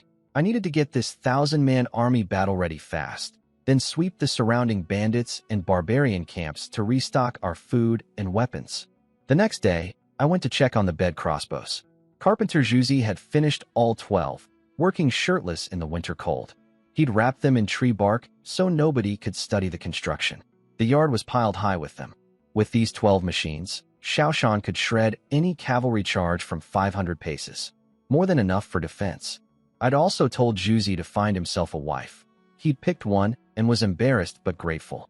I gave him 2 days off, then told him to start making more tower shields and spears for the new militia. As I left the workshop, I spotted a rider in Fengling army armor galloping toward the village with Wang Dingliu's men leading the way. The rider fell off his horse halfway there. When they brought him closer, I saw why. 6 arrows stuck in his body, all snapped off but still bleeding badly. A tough soldier to have ridden this far. He gasped out his message. General Longju was being chased and needed rescue. About 10 li west in the forest. Longju was supposed to be in the capital delivering Xiaoshan's letter to the emperor. If someone was hunting her on the way back, it could be agents of the Grand Eunuchs or the regent ministers. I sent Wang Dinglu racing to the water fortress for reinforcements, had 2 men carry the wounded soldier to my father-in-law for treatment, then rode straight to the horse ranch. Minutes later, I charged out of the village with 300 tribal cavalry behind me like a flood. This would be the Tiger Roar Army's first battle. I wanted to see what kind of enemy would serve as my cavalry's practice targets. Riding alongside the young tribal chief, I kept drilling one point into him. Save the injured side, capture enemies alive if possible, and don't kill the wrong people. I was terrified he'd charge in and accidentally cut down Longju. He grinned and said, "I know. Good people, bad people. I understand." I had to trust him. What else could I do? We reached the forest near the water fortress quickly. Bodies lay scattered at the tree line, but everything was eerily quiet. Longju must have fought deeper into the woods. I was about to plan our approach when I turned and saw the young chief had already drawn his sword, pointed toward the trees, and barked a command. All 300 riders instantly fanned out and swept into the forest in a surrounding formation, without me saying a word. The cavalry charged into the forest carrying the first batch of weapons from our blacksmith, a new saber I designed called the Hua Dao, thicker spine, lighter blade, devastating cutting power that could split leather armor in one strike. Usable single-handed on horseback or two-handed on foot. The young tribal chief served as their cavalry general. I followed them in, worried they might not recognize Longju's people and cut them down by mistake. A few li deep in the forest, Longju was in bad shape, covered in blood, multiple sword wounds, barely standing. She'd only survived thanks to a thin inner armor vest under her clothes. 2 injured guards were dragging her along while a dozen black-clad assassins closed in from behind. She'd started with 10 guards, sent 2 ahead to find me, and had the other 8 stay behind to buy her time. She was trying to get her remaining guards to run with the emperor's handwritten decree, something critical to the entire army, but they refused to leave her. Then my cavalry arrived. The tribesmen swept in from multiple directions, cutting down the assassins with brutal efficiency. One slash took a head clean off. Another took an arm. Longju and her guards were stunned. They had no idea where these fearsome riders had come from. The guards noticed the horses had Fengling army gear, which confused them even more. I rode up last, spear in hand. Longju nearly cried with relief when she saw me. She couldn't understand how I'd assembled a wild tribe cavalry force, something the previous emperor himself had tried and failed to do. I got her onto a horse and rushed her to my father-in-law for treatment. As for her question about her other guards, I couldn't answer yet. I was afraid the tribesmen might have accidentally killed some friendlies in the chaos. I ordered the entire cavalry to sweep a 10-li radius around the forest, making sure no assassin escaped. Wang Dinglu arrived late with the water fortress troops, so I had them clean up the battlefield. Back at the village, we'd saved 7 of Longju's people total, including the 2 messengers, 2 rescued guards, Longju herself, and her 2 remaining escorts. The dead guards' bodies were brought back for proper burial. I'd send them with tomorrow's bed crossbow delivery team. Most of the assassins had been hacked to pieces by the tribesmen. 8 were brought back alive and tied up. After getting her wounds treated, Longju limped over to me on a crutch. She had one burning question. How on earth had I tamed a wild tribe? Longju kept pressing me about the tribal cavalry. She knew how powerful they were and was already scheming to recruit more for the Fengling army. I told her it was just luck. She didn't believe me for a second and threatened to report everything to the general. That gave me an idea. She loved tattling. She'd set me up at the brothel before, and now she wanted to run to Xiaoshan again. So when she leaned in eagerly for my secret method, I rattled off a long string of Fujian dialect. Her brain completely short-circuited. She had no clue what I'd said. She begged me to repeat it. I put on a serious face and told her a general should understand that military secrets are only spoken once. Did Xiaoshan repeat herself for her? I told her to go back and report exactly what I'd said. If the method was followed, every wild tribe across the empire could be brought under control. She actually believed me and started racking her brain trying to remember gibberish she'd never understand. I nearly burst out laughing walking away. Good luck explaining that one to Xiaoshan. The next morning, Fengling army troops arrived. About 300 soldiers led by General Zhongli Mei himself, here to collect the bed crossbows. Xiaoshan clearly took this seriously to send one of her top commanders. Zhongli Mei had been waiting half an hour by the time I dragged myself out of bed. Last night had been a marathon with my wives. I didn't finish until dawn. He was visibly annoyed. I didn't care. Coming to my territory asking for my weapons and giving me attitude? That's not how you treat a host, especially one doing you a favor. He asked if the weapons were ready, trying to hide his irritation. I told him to follow me. At the carpenter's workshop, he watched the 12 bed crossbows being loaded onto carts. Then I asked why he'd brought so many troops. He explained that northern barbarian scouts had spotted him leaving the city. Their patrols would likely harass him on the way back. The barbarians clearly had spies inside the city monitoring the Fengling army's movements. I offered my cavalry as escort. Zhongli Mei glanced at me skeptically. He said his own riders were elite veterans. He was worried my men would slow them down. Not rudely, but the meaning was clear. He didn't think village militia could keep up with real soldiers. I smiled and told him I had 300 cavalry ready to go. His expression changed instantly. He agreed, but made his battle plan clear. If they ran into the barbarian army, he'd hold the enemy while I took the crossbows and ran. He obviously didn't believe my rabble could actually fight. In his mind, training villagers to stay on a horse without falling off would already be an achievement. I didn't argue. My real concern was making sure those 12 crossbows didn't fall into enemy hands. Then I told him I had one more matter to discuss. I told Zhongli Mei about rescuing Long Ju from the assassins. He was grateful. Long Ju was the eldest of the 4 generals, and they were close. He agreed she should stay at my village to recover while he took the emperor's decree back. Before we set out, I'd given the young tribal chief a proper name. His tribe worshipped wolves as their totem, so I named him Lu Lang, Wolf, with my own surname. He was now officially my cavalry general. When Zhongli Mei saw my 300 riders were all wild tribesmen, he was stunned. He admitted they looked skilled on horseback, but still doubted their real combat ability. I told him not to worry. We formed up, Fengling army in front, my cavalry behind, flanks covered, and moved onto the main road. Past Wenhuang County, Zhongli Mei halted the column. Something felt wrong. He suspected an ambush ahead on the wide road leading to Tianyong City. I listened carefully. The forest was too quiet. No birds, no animals. I confirmed there were definitely enemies hidden in the trees. Zhongli Mei looked surprised that I could read a battlefield, not just plan strategy. He asked what we should do. I laid it out. The surrounding brush was too thin to hide horses, so the ambush in the trees had to be archers. Their cavalry would be waiting further ahead. My plan was to take my riders around behind the archers, wipe them out, then we'd hit the enemy cavalry from both sides. Zhongli Mei agreed with the plan, but balked at taking orders from me. He wanted to be the one flanking while I stayed as bait. I stared at him like he was an idiot. The barbarians had been watching him. They knew his army's armor and markings. If I sat in the open instead, they'd immediately get suspicious and wouldn't take the bait. My cavalry was unknown to them. That was the advantage. He turned red, admitted I was right, and agreed to follow my signal. But he still added that if my newly formed troops got in trouble, I should retreat and leave the rest to him. I didn't bother responding. I rode off with Lu Lang and split the cavalry into 2 groups, sweeping into the forest from opposite sides. These weren't dense woods, just patches of brush that my riders could tear through in minutes. Lu Lang's men hit like lightning. The barbarian archers hidden in the trees had 0 time to react. My cavalry's new weapon made the difference, throwing javelins, designed to match the tribesmen's hunting instincts.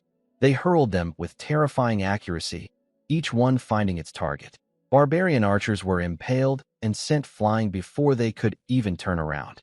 Those who managed to reach for their bows had their heads split open by Hua Dao sabers before they could draw. The entire forest ambush was destroyed in moments. There were at least 500 barbarian archers hidden in those woods. But the first wave of javelin throws wiped out most of them, and the cavalry charge with sabers finished off another 100. The rest were trampled or scattered. Zhongli Mei was watching from a distance, itching for action, waiting for my signal that never came. He couldn't believe what he was seeing. My riders, barely days into training, were obliterating elite barbarian troops. His own battle-hardened cavalry probably couldn't match them. Meanwhile, I was strolling through the forest on foot, leading my horse like I was on a nature walk. I deliberately let my cavalry handle everything without calling Zhongli Mei in. He'd looked down on my soldiers, so I wanted him to watch and really think about whether his Fengling army riders could stand against my wolf cavalry. After about 15 minutes, the forest was cleared. Lu Lang chased down the stragglers while I rode back to Zhongli Mei. He was still exactly where I'd told him to stay. Disciplined, I'll give him that. He asked where my signal had been. I smiled and told him I'd forgotten in all the excitement. Then I added that I'd thought about calling him, but since I was just a lowly village chief, ordering a third-rank imperial general around might upset him. So I decided to clear the path myself instead. That stung. He went quiet, then bowed and apologized sincerely for being narrow-minded. When I offered him the next fight, barbarian cavalry waiting ahead, and said I wasn't the type to hog glory, he apologized again and asked me to fight alongside him this time. He even promised the Fengling army would take care of my riders' families if any were lost. Now that was the right attitude. We cleaned up the battlefield, collected weapons and arrows, then pushed forward together. 100-odd barbarian cavalry appeared ahead. We crushed them easily. My riders came through virtually untouched, a few scratches at most. Scouts reported another 500 barbarian riders trailing us, but keeping their distance. I told Lu Lang to ignore them unless they attacked. Getting those crossbows to camp was the priority. Zhongli Mei and I agreed to push through without stopping. We rode through the night with torches and reached Tianyong City by dawn. After briefing Linghu Zheng on the road situation, we rushed the 12-bed crossbows straight to the Fengling army camp. Inside the command tent, Zhongli Mei dropped to his knees before Xiaoshan, presented the emperor's decree, and declared he'd committed an offense. Xiaoshan was confused. He'd completed the mission successfully. He glanced at me, then told her everything honestly. How he'd been arrogant, underestimated my cavalry, and nearly jeopardized the operation. He didn't have to confess. I never would have told her. I respected him for that. All 4 of her generals were exceptional people. Xiaoshan sentenced him to 50 strikes and 1 month's pay docked. Then her eyes softened as she turned to me. She fired off questions. Was my tribal cavalry really that fierce? What about the javelin tactics? Were they my invention? Could I demonstrate? Any casualties? I told her my men were fine and just smiled without answering the rest. She realized she'd rattled off too many questions at once and caught herself with a small smile. She suggested we go look at the bed crossbows first. Zhongli Mei jumped up eagerly, pulled open the tent flap, and led the way out. At the Fengling Army Training Ground, I personally assembled one of the bed crossbows and prepared to demonstrate. The base was already built as one piece. I just needed to attach the bow arms using mortise and tenon joints, then pull the massive lever. Wooden gears clicked into place as the giant crossbow spread open. The bolts I'd made weren't ordinary arrows. Each one was as thick as an arm, over 3 meters long, with a sharpened axe-cut tip. Zhongli Mei stared with his mouth open. That arrow could serve as a roof beam.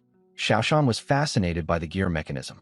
The loading system is surprisingly effortless. They set up a straw dummy at 300 paces. I laughed. That was insulting my creation. I told them to stack 3 dense hay bales in a triangle at 500 paces, then line up 10 targets behind them. I adjusted the aim and pulled the trigger.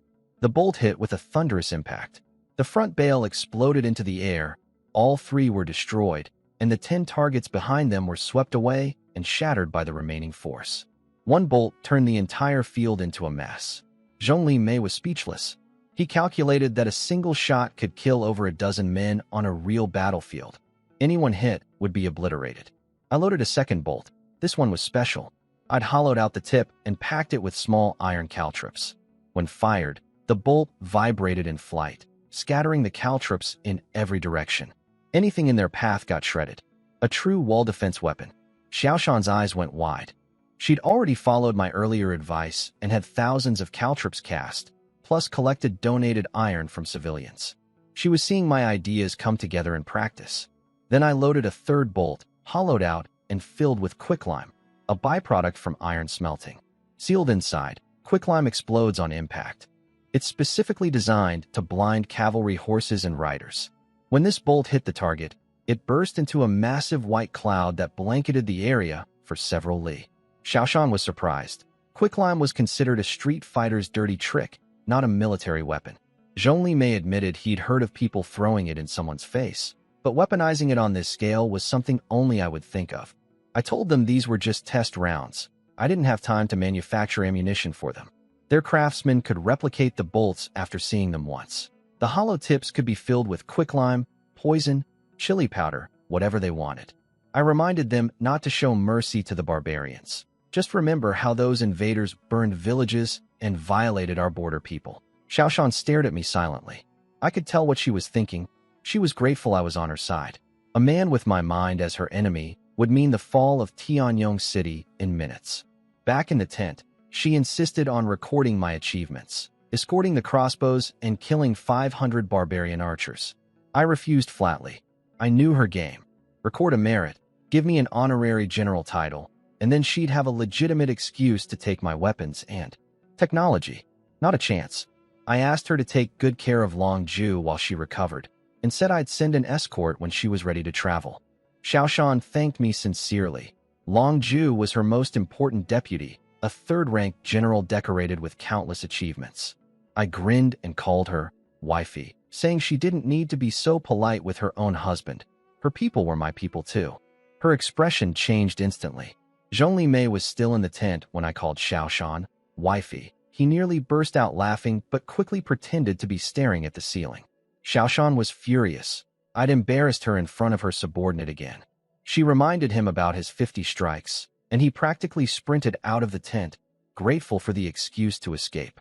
The moment he left, she slammed the table. But then she remembered what happened last time she got loud with me in this tent, the forced kiss, and immediately lost her nerve. She scolded me about being inappropriate in her command center. If word spread, how could she maintain authority over thousands of soldiers? I grinned and asked if she thought all my crossbows and strategies came free. Before I could make my move, a soldier announced that Generals Linghu Chongshan and Linghu Yuanshan were requesting entry. My two future brothers-in-law. Terrible timing as always. Xiaoshan told me to go meet them since they were actually here for me. She needed time alone to think about battle plans. I touched her hair gently and told her not to worry about defeating the enemy. I'd handle it. After I left, she opened the Emperor's decree. Just 4 words. Why not kill him? Her hands trembled. She'd sent a secret letter to the Emperor through Long Ju, reporting that she'd found the person Director Li had prophesied, the one carrying the dynasty's fate. She hadn't named me specifically or given details.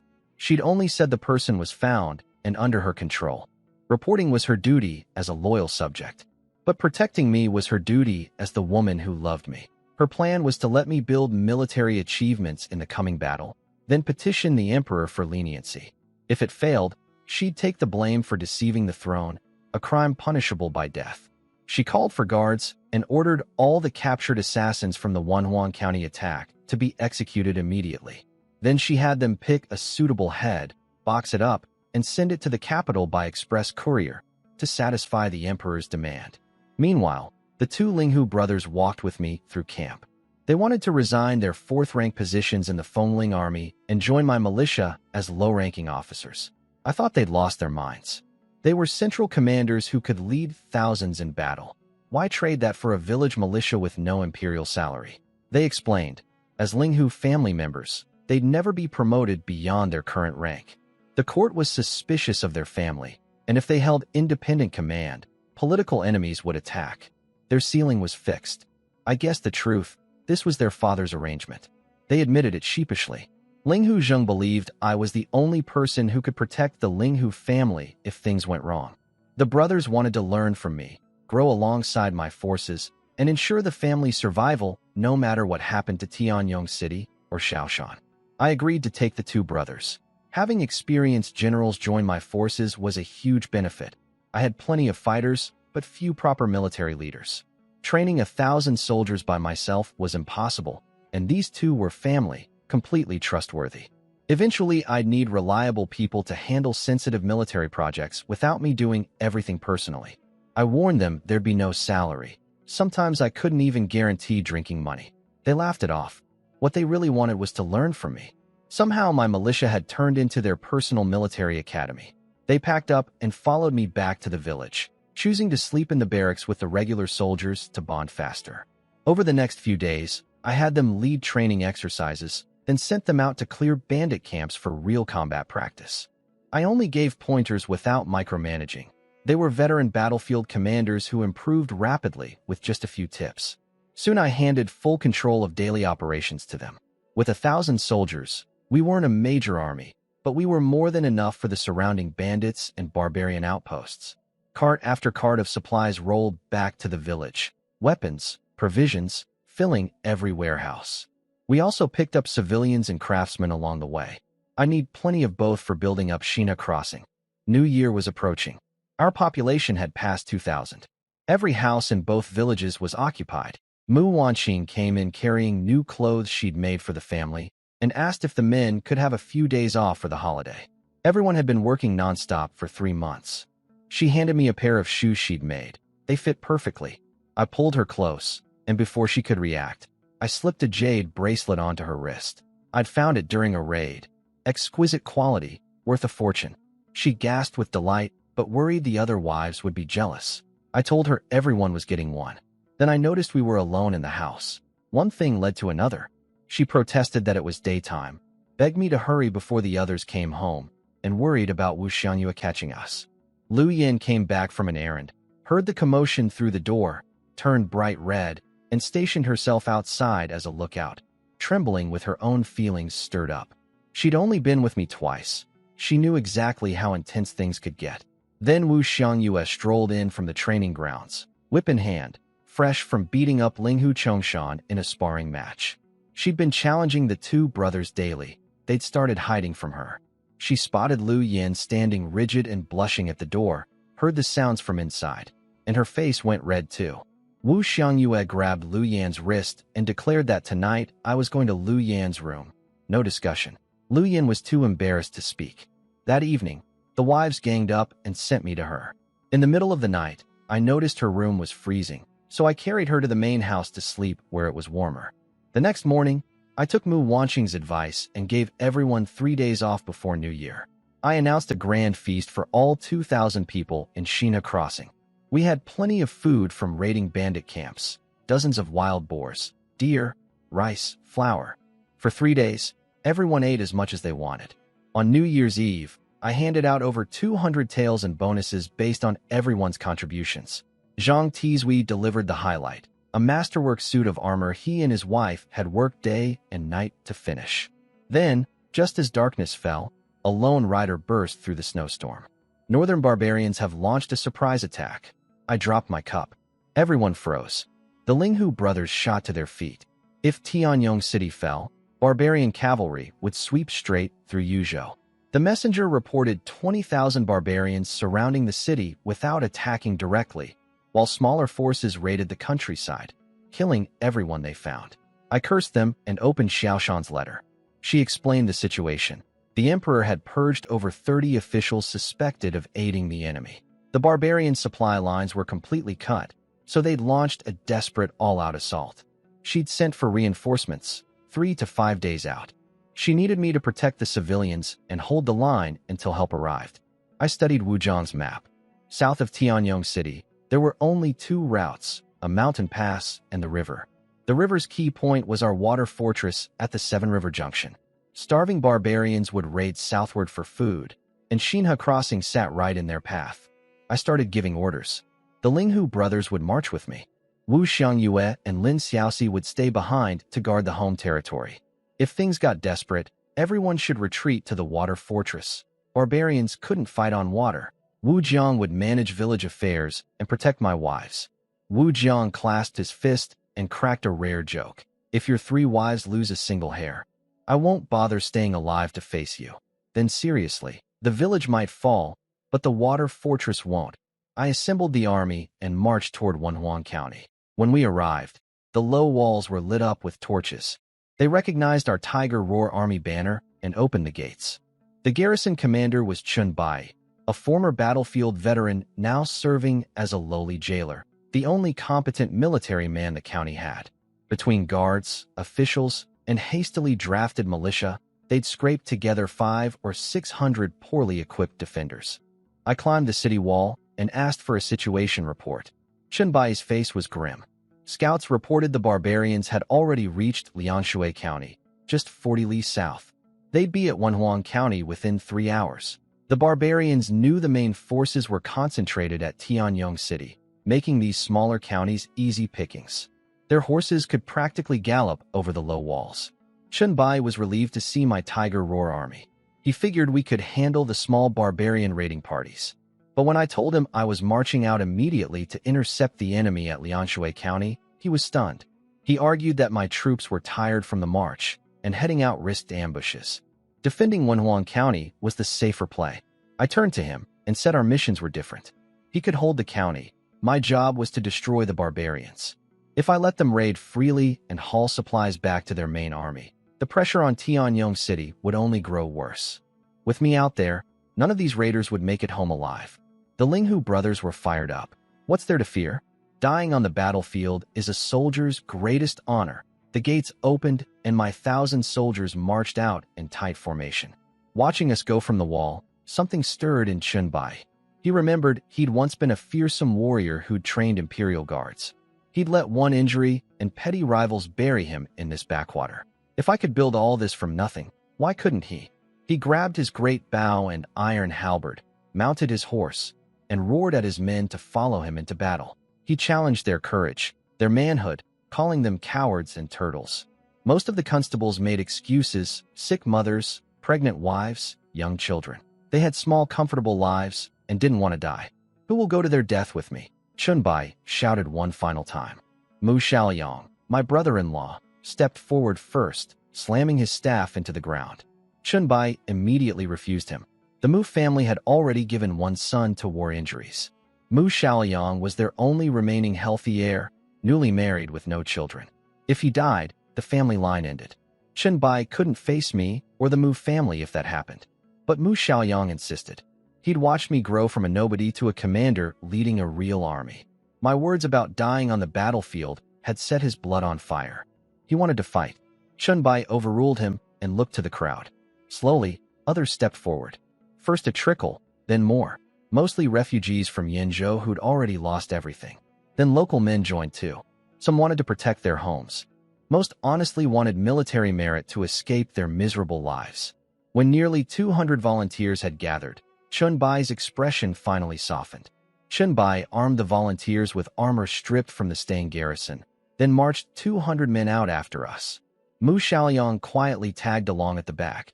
Chun Bai saw him, but didn't stop him this time. I didn't know about any of this. An hour later, we reached Lianshui County.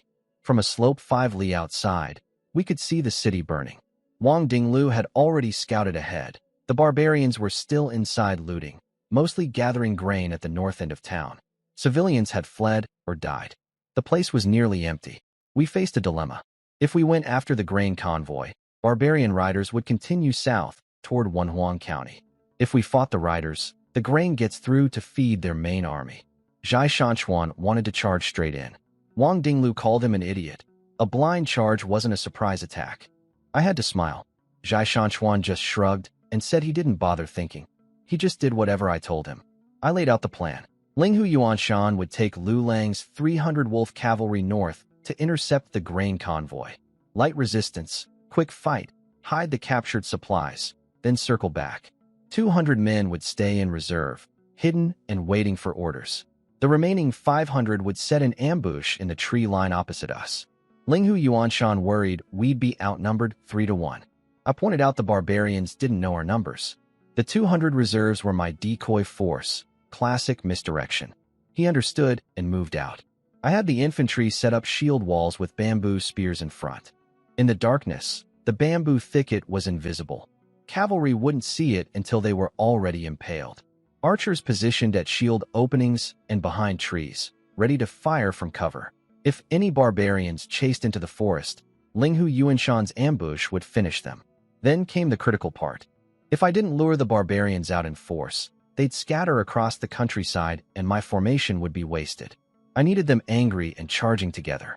I picked the two strongest fighters, Linghu Chongshan and Zhai Shanchuan, and the three of us rode for the city.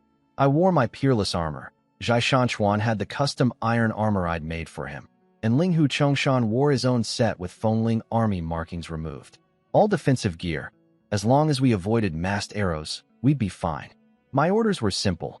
Get inside fast, kill enough barbarians to enrage them, then pull out quickly and draw them into our kill zone. We rode through the broken gates unopposed. The barbarians hadn't bothered posting guard since their only goal was grabbing food and leaving. What we saw inside was horrifying. The entire county was ablaze. Streets were covered with corpses. Shops stood with doors ripped open, grain scattered across the ground. Everything was painted in red, blood and firelight mixed together. The smell of burning flesh filled every breath. The barbarians had left their horses loose on the main streets while they looted. Some were hauling supplies. Others were assaulting women. Screams and laughter mixed together in the most sickening way. Across the street, a barbarian held a 7-year-old girl under his boot, laughing. He grabbed her head, cut it off with one stroke, and tossed it aside like a ball. Linghu Chongshan and Zhai Shanchuan wanted to kill him immediately. I stopped them cold. We couldn't lose focus. Our mission was to lure them out. Liangshui County was already lost. We couldn't save these people. But if we didn't stop the barbarians here, Wenhuang County and our own base would be next. Don't sacrifice the greater goal for a smaller one. I ordered them to kill horses instead. Zhai Shanchuan roared a challenge that echoed through the streets like thunder, drawing barbarians from every direction. He carved through them with his saber, while Linghu Chongshan's halberd cut down men and horses together. We slaughtered over 20 war horses. To the barbarians, their horses were everything. That made them furious, which was exactly what I wanted. When enough were enraged and converging on us, I ordered the retreat. The two wanted to keep fighting, but they knew the bigger picture mattered. As we rode out, I pulled a grenade from my armor, lit it, and tossed it behind us. The explosion panicked the surviving horses and peppered them with iron nails. We reached the tree line. Our archers opened fire into the darkness. The barbarians had chased us right into the trap. Dozens of riders in front went down before they even knew where the arrows came from. The survivors wheeled around and fled back. Then came the real charge. Over 1,000 barbarian cavalry assembled at the city gates and launched a full-scale attack. Their commander was experienced. He judged from the arrow volume that we were a small force and decided to crush us. But when the first wave reached the forest edge, they slammed into my shield wall and bamboo spear barrier. The tall shields blocked their view completely, and the bamboo thicket shredded everything that came close. Horses and riders piled up in front of the barrier. Those who fell and tried to stand were picked off by arrows from unknown positions. The first clash cost them over 500 men. They pulled back quickly. Linghu Chongshan started resetting the shield wall for another defensive round, but I stopped him. I ordered everyone into the trees and split our forces for a counterattack, trying to encircle them. The barbarian general adapted fast. He scattered his cavalry into small mobile groups using hit-and-run tactics. This was what steppe warriors did best. Suddenly, we were the targets, pinned down behind shields while mounted archers circled and fired from every angle. All we could do was hold behind the tower shields and wait for Lu Lang and Linghu Yuanshan to return with the wolf cavalry. That was our only card left. Then shouting erupted from behind us. Zhai Shanchuan looked through a shield slit and yelled that reinforcements had arrived. I peered out and cursed. Chunbai, what are you doing here? You idiot. You're going to get killed. Chunbai had started mobilizing right after I left, so he wasn't far behind. He arrived just as the barbarian cavalry had us surrounded. To his credit, he had enough battlefield sense to duck into the tree line, which is where he ran into us. Zhai Shanchuan asked if we should rescue them. I was furious. These idiots had wrecked my entire plan. My shield formation was perfectly sized for my troops. Cramming 200 more bodies inside would ruin everything. But I couldn't let them die out there. I ordered the shields opened. Zhai Shanchuan waved them in. Chunbai spotted us and nearly cried with relief. The second he stumbled inside, I punched him square in the chest. You were supposed to hold Wenhuang County. What are you doing here? He mumbled about bringing reinforcements. I told him this wasn't help. It was sabotage. Before he showed up, my formation was intact, and I was just waiting for my cavalry to return for the kill. Zhai Shanchuan punched him too.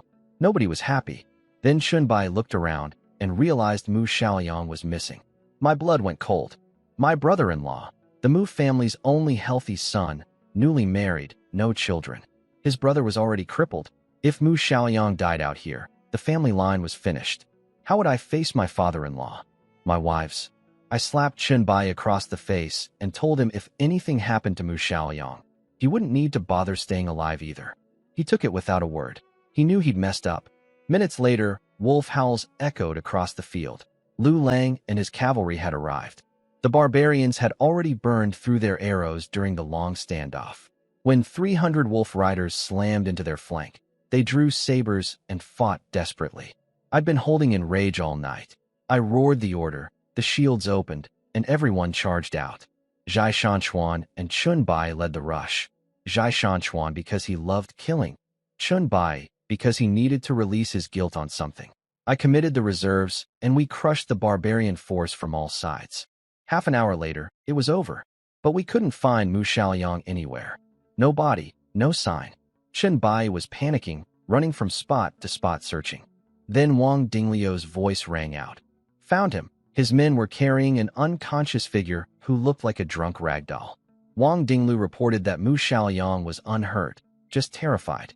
First time on a real battlefield. Stumbled into a ditch in the darkness.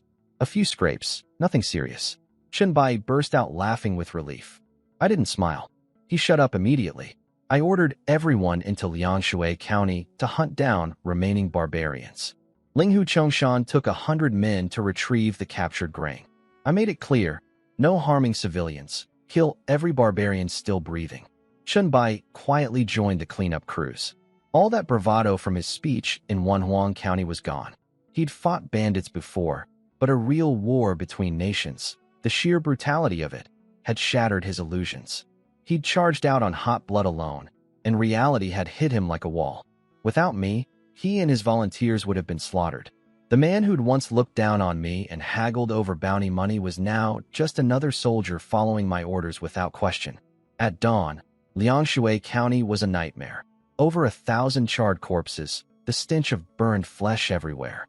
Linghu Chongshan reported finding about 100 civilians hiding in the city. The county government office had no survivors. We distributed captured grain to the living. Our casualties, 65 wounded, 0 dead, 11 serious. Most injuries came from when we'd had to open the shield wall for Chunbai's men. Stray arrows had gotten through. Wang Dingliu glared at Chunbai. Without his blundering arrival, we'd have taken almost no damage. Chunbai was ghost white. He'd finally grasped what he'd done. The men I brought, fewer than 50 survived. He collapsed to the ground and wept. Those who'd lived had only made it because they'd gotten inside our shield formation. The rest, over 150 men he'd rallied with inspiring speeches, were dead because of his reckless charge. All his past glory, his time training Imperial Guards, shattered in one night. He finally understood. Personal bravery meant nothing in real war. I'd used 1,000 men split into 3 groups to annihilate twice our number. He'd brought 200 and gotten most of them killed within minutes. I told him what's done is done. Then he stood up, wiped his tears, and begged to join my army, even as the lowest soldier. He said he owed those 150 dead men, and he needed to kill enough barbarians to settle that debt. I told him it wasn't my decision alone and asked who'd take him. The Linghu brothers shook their heads. They despised his recklessness. Lu Lang and Zhai Shanchuan looked disgusted. Chunbai dropped to his knees and turned to his last hope. Brother Wang, please take me. Wang Dingliu sighed. He was the softest-hearted of my commanders. He agreed, warning Chunbai that in the Tiger Roar army there was no Officer Chun, just a soldier who followed orders or faced consequences. After 2 hours of rest, scouts brought intelligence. The barbarians had sent 3 raiding parties in different directions around Tianyong City. We destroyed the one that came south. The other 2 had likely already grabbed supplies and headed back. Enough grain to feed their army for 3 to 5 days. Linghu Chongshan figured they'd attack the city soon. I disagreed. Siege warfare was their weakness. They were waiting for something. Then it hit me.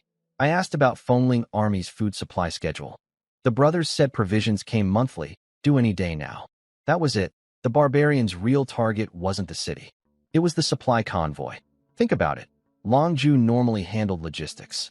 She'd been ambushed and nearly killed on her way back. With her wounded and recovering at my village, the Fengling army's supply chain was at its most vulnerable. The barbarians knew this. They were waiting to intercept the grain shipment. Without food, the Fengling army would starve behind their own walls. No siege needed. And the city itself had barely any reserves.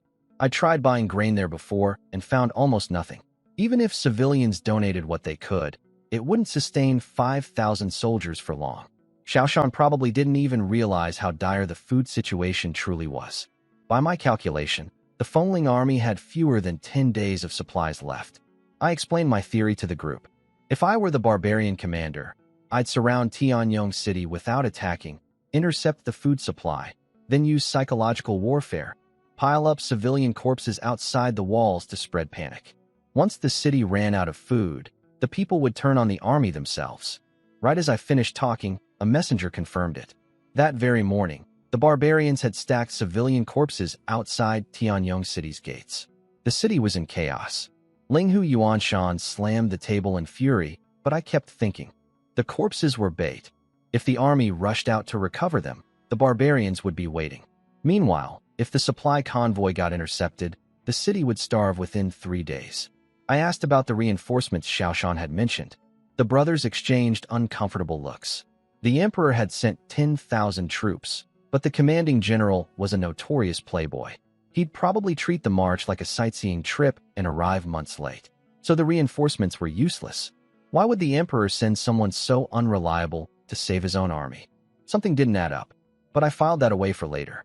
I asked about the supply convoy, 1,000 soldiers, with another 1,000 from the city meeting them halfway.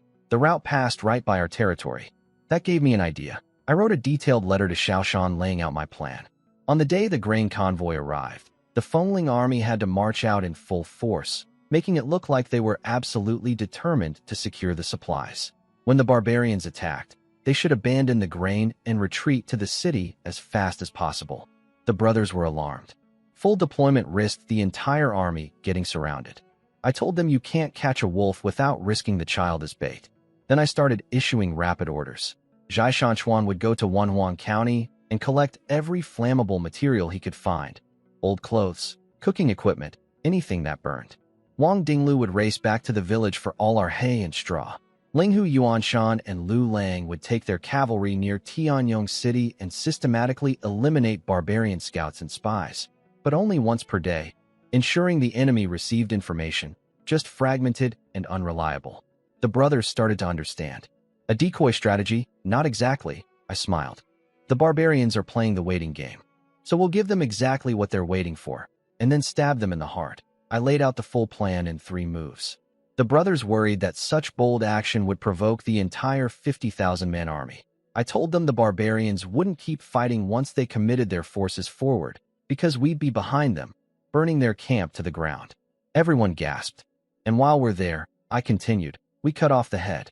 Their top generals will stay in camp while the main force chases the grain convoy. We go in, kill the commanders, and burn everything. An army without leaders is just a mob. The room went from stunned silence to electric excitement. Raiding the enemy camp was already a massive achievement. Killing their commanding general? That would be legendary. I assigned the teams. Linghu Chongshan, Zhai Shanchuan, Shenbai, and I would raid the enemy camp, the most dangerous mission requiring the best fighters. When Linghu Yuanshan returned, Wang Dinglu would take him to intercept the grain convoy. If things went wrong, they'd fall back to Manhwa County and wait. Everyone accepted without argument and went to prepare. Meanwhile, at the Fengling army camp in Tianyong City, my secret letter arrived. Xiaoshan opened it eagerly, then went quiet. She passed it around. Seasoned General Ji Bu nearly shouted that I was sending them to their deaths, marching the entire army out of the city as bait. Zhongli read it and smiled. He understood immediately. I was setting a trap, using the Fengling army as the lure while I made my real move behind enemy lines. He pointed out that whatever risks were involved, I'd never put Xiaoshan's life in danger. Xiaoshan blushed and glared at him. General Ing Bu didn't even read the letter. He just said, I trust him. Longju, still recovering from her wounds, said the same. I'd saved her life, and she'd follow the plan without hesitation. Her job had always been logistics, so protecting the grain was her duty regardless. Xiaoshan decided to trust me too. She added her own layer, used the full army deployment as cover to flush out barbarian spies inside the city. General Ingbu worried that marching the whole army out would spread panic. Civilians might think they were being abandoned. Xiaoshan said her father could handle the city. Leaving the spies in place was the real danger. The orders went out. Prepare for full deployment within days. Every soldier should be ready to fight to the death if anything went wrong. Days later, my Tiger Roar army was camped deep in the forest near Tianyong City. I'd set up enough cooking fires to suggest a force of 10,000. Classic deception. Linghu Yuanshan's cavalry killed a few barbarian scouts each day while deliberately letting others see just enough to report back fragmented, confusing intelligence. It worked perfectly. Inside the barbarian command tent, their generals were arguing. They knew something was coming but couldn't get clear information. Their spies in the city reported that a 10,000-man relief army with massive grain supplies was approaching. If those reinforcements merged with the Fengling army, the barbarians would lose any chance of taking the city. The barbarians had no choice. Even if it was a trap, they had to fight. Their numerical advantage, 50,000 against what they believed was 15,000, gave them confidence. Open field combat was their specialty. Letting the grain through meant total failure. After debate, they settled on a plan. Instead of stealing the grain, they'd burn it. Even if reinforcements arrived, no food meant 10,000 extra mouths to feed inside the city, which would accelerate Tianyong City's collapse. A clever strategy. What they didn't know was that the relief army was a joke, led by a playboy general who was probably still sightseeing hundreds of miles away. In my own tent, I laid out my prediction to my officers. The barbarians would try to burn the grain rather than capture it. It was the most practical move. Everyone nodded, amazed at how I'd gotten inside the enemy's head. Then Wang Dinglu burst through the tent flap. "They're coming." Wang Dinglu reported the grain convoy had reached Wenhuang County's border. Identity checks were done. They'd arrive within an hour. I told everyone to get ready, especially the special items I'd requested. Wang Dinglu brought in a box from Mu Wanqing. Inside were my grenades, carefully packed in straw. The Linghu brothers recognized them immediately. Chen Bai had no idea what they were. I distributed 2 grenades, each to Linghu Chongshan, Zhai Shanchuan, and Chen Bai, along with fire strikers.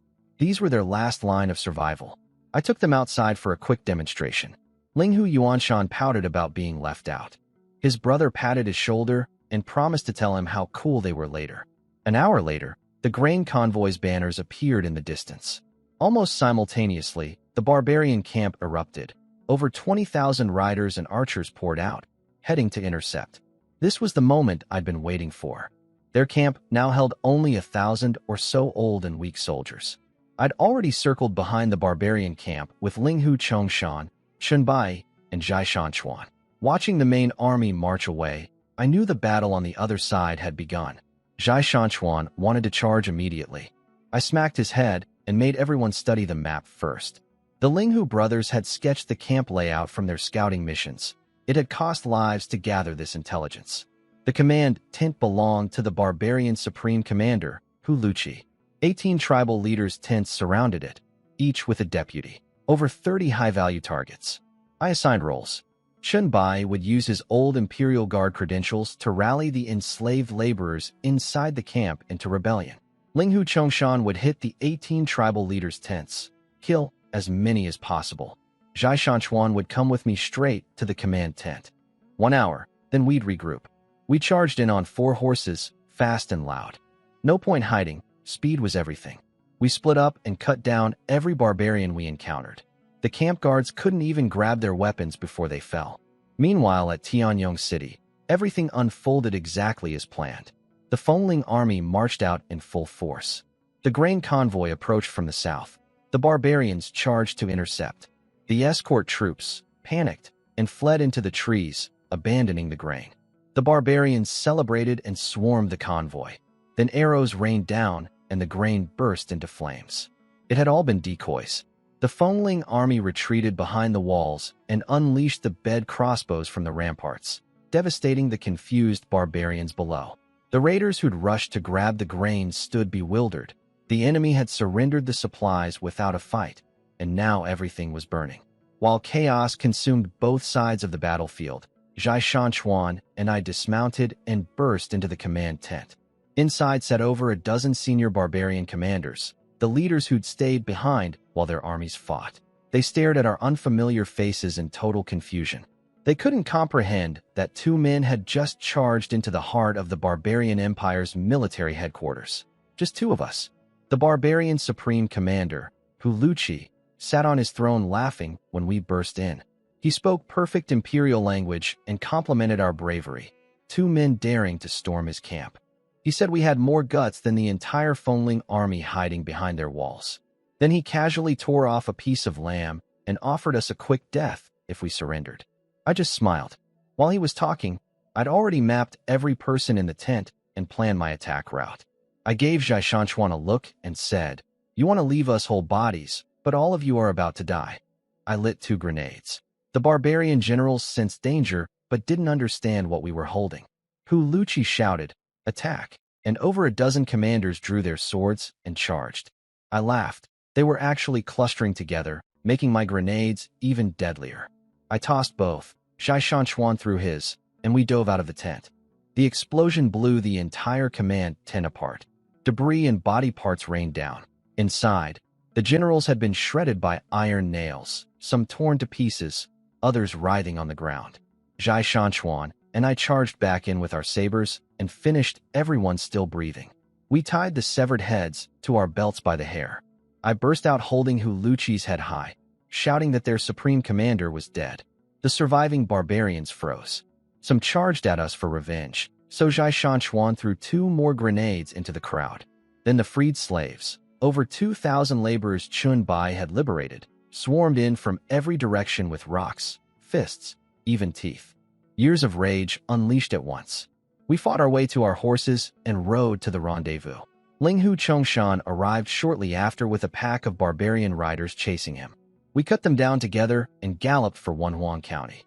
Back at the barbarian lines, their generals discovered the forest camp with all its smoke and shadows had been completely fake, decoys I'd built. They wanted to chase us to Manhwa County, but then scouts reported their main camp was burning. They raced back to find it devastated. The freed slaves had taken everything portable and torched the rest. The barbarians managed to save about half their supplies. Meanwhile, Zhongli Mei led the Fengling army cavalry out for a night raid, killing even more barbarians. Total enemy losses from both engagements, around 5,000 fighters, plus the incalculable damage to their camp and leadership. That night at Manhwa County, I laid out over 20 severed heads on the ground. I was very satisfied. Between us, I'd killed 7 commanders inside the tent. Zhai Shanchuan got the rest in there. Linghu Chongshan took 4 deputy commanders outside, and Chun Bai killed 2 more. The Linghu brothers identified them. Besides Huluchi himself, 7 were tribal chieftains, the rest were deputies. I decapitated the barbarian command structure. I ordered a large wooden chest prepared. Tomorrow morning, I'd send a gift to Tianyong City. Tonight, the whole army would feast. The next morning, Linghu Chongshan delivered the chest to the Fengling army camp with an escort of wolf cavalry. He marched into the command tent and announced loudly to his sister that their general had sent her a present. 2 soldiers carried the chest forward. Everyone who'd been up all night suddenly perked up, staring at the box. General Ingbu was already grinning, saying the Fengling army hadn't lost a single soldier while crushing barbarian morale, and now I'd sent them a surprise on top of it. The generals at the Fengling army camp all knew the truth. The full army deployment, the grain convoy confrontation, those were just the stage I'd set. Their part had been the sideshow. The real question was what I'd done behind the curtain. They guessed I might raid the barbarian camp, but dismissed the idea as too crazy for a 1,000-man militia. Then last night, when the enemy camp lit up the sky with flames, Ingbu finally let go of the breath he'd been holding. He admitted I wasn't just bold, I was precise. Now everyone was staring at the wooden chest Linghu Chongshan had carried in. Xiaoshan walked up to open it, then paused with her hand in the air. "Did any of you get hurt?" She'd been restless all night, unable to sleep. My brother-in-law told her everyone made it back safely. She exhaled with relief and lifted the lid. She stumbled backward into the sand table, stammering, "This is that. Him." The generals crowded around, and their jaws dropped. Hu Luchi, Feng Binding, the vanguard commander Nabani, Hu Bai Hitai. One after another, they identified the heads. Nearly 70% of the barbarian high command was in that box. The entire leadership spine of 50,000 troops gone. Xiaoshan couldn't form coherent sentences. She demanded to know how I'd done it, asking if the whole army had attacked. Linghu Chongshan told her I'd taken exactly 3 people, for total including myself. As for how, he squirmed. I'd made them all swear secrecy about the grenades. He finally said, there were a few loud bangs. Then it was basically just chopping vegetables. Nothing too difficult. Everyone stared at him like he'd gone insane. Xiaoshan wanted to kick her own brother.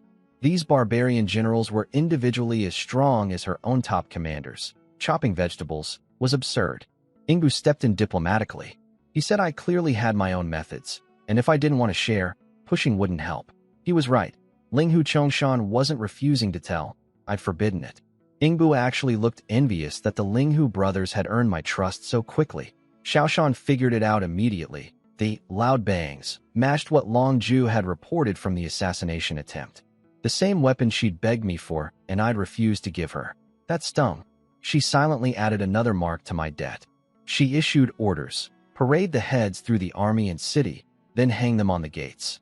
Send scouts to assess the barbarian remnants. Then Linghu Chongshan delivered my additional instructions. After dark, she should spread iron caltrops outside the walls, disguised as a mission to recover civilian corpses, and actually bring some bodies back to sell the deception. Then rest the army and prepare for the barbarians' desperate all-out assault. She frowned. Recovering corpses as cover made sense. But how was I so certain the barbarians would attack after losing most of their commanders? Linghu Chongshan scratched his head, trying to remember my exact words. Something about, your enemy's weakness is also your advantage, and a blade kills but also saves, and when surrounding an enemy, always leave a gap. He'd been so excited about the heads that he'd forgotten half of what I'd said. Xiaoshan asked about the captured spies inside the city. Was I suggesting she used them somehow? Her brain was too fried to puzzle it out. She'd reached the same conclusion as everyone else. Just do whatever I said. The generals looked at each other blankly. None of them understood my cryptic messages either. Back in Wenhuang County, I analyzed the situation for Linghu Yuanshan. The barbarian commanders believed the Fengling army had no food and no reinforcements coming. Even though we'd killed Hu Luchi and most of their top generals, they still had enough officers to lead an attack. They had no choice but to go all in on a siege. Retreating empty-handed would cause political chaos back home. Their Khan's authority depended on results, and their loose tribal alliance would fracture if they failed. Linghu Yuanshan asked how I knew so much about barbarian internal politics. I brushed it off, saying we'd gotten intelligence from a captured spy at a barbarian camp. The real source was Wu Jiang, but his identity had to stay secret. The advantage was ours now. They'd lost their supreme commander, morale was shattered, and city walls favored defenders.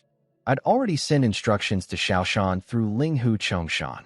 Leave one side of the siege open to give the barbarians a retreat path. Cornered armies fight to the death, but armies with an escape route will eventually run.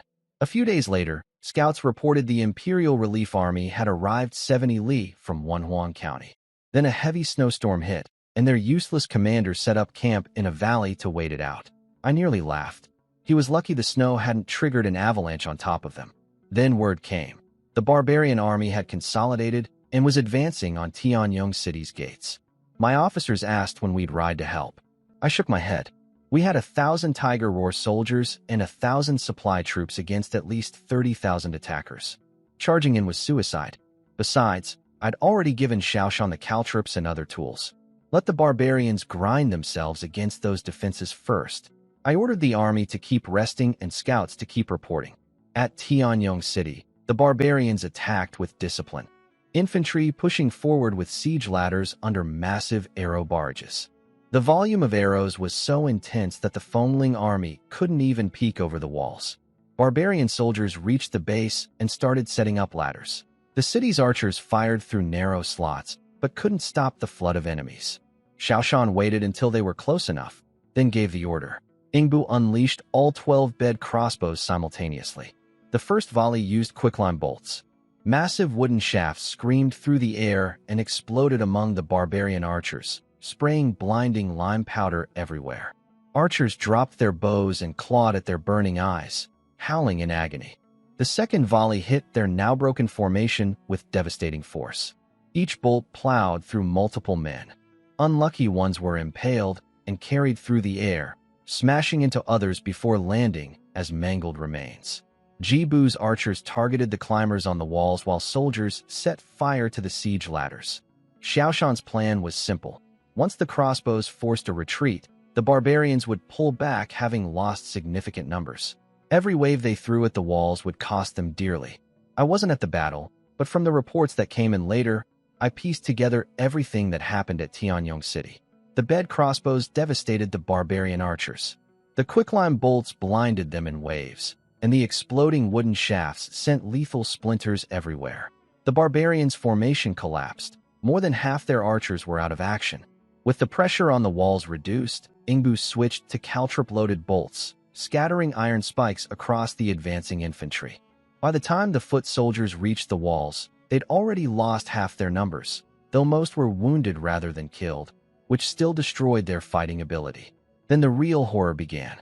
The wall-climbing assault turned into a bloody meat grinder. Ladders went up, men climbed, men fell like dead leaves. Blood made everything slippery. Bodies piled up at the base of the walls. Both sides kept throwing fresh soldiers into the killing zone without pause. The barbarian commander was no fool. He noticed the east and west walls were lower and unprotected by crossbows, so he split his cavalry to attack from both sides. Xiaoshan was forced to pull 800 soldiers from the main fight to cover those flanks. The caltrips I'd had her scatter on both sides paid off.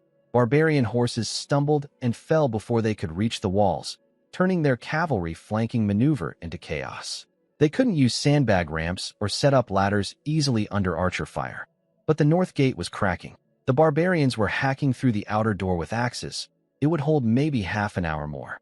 Behind it stood Linghu Zheng with 1,000 of his elite axemen as the last line. The magistrate organized civilian volunteers to help, but Xiaoshan wisely kept them off the main walls.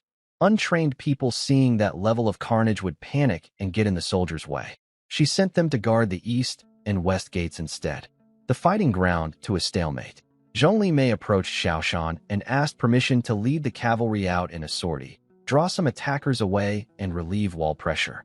He said dying on the battlefield was a warrior's finest end, and that buying time until reinforcements arrived was worth the sacrifice. Xiaoshan looked at him, weighing the decision. She knew sending cavalry out against 30,000 was essentially a death sentence.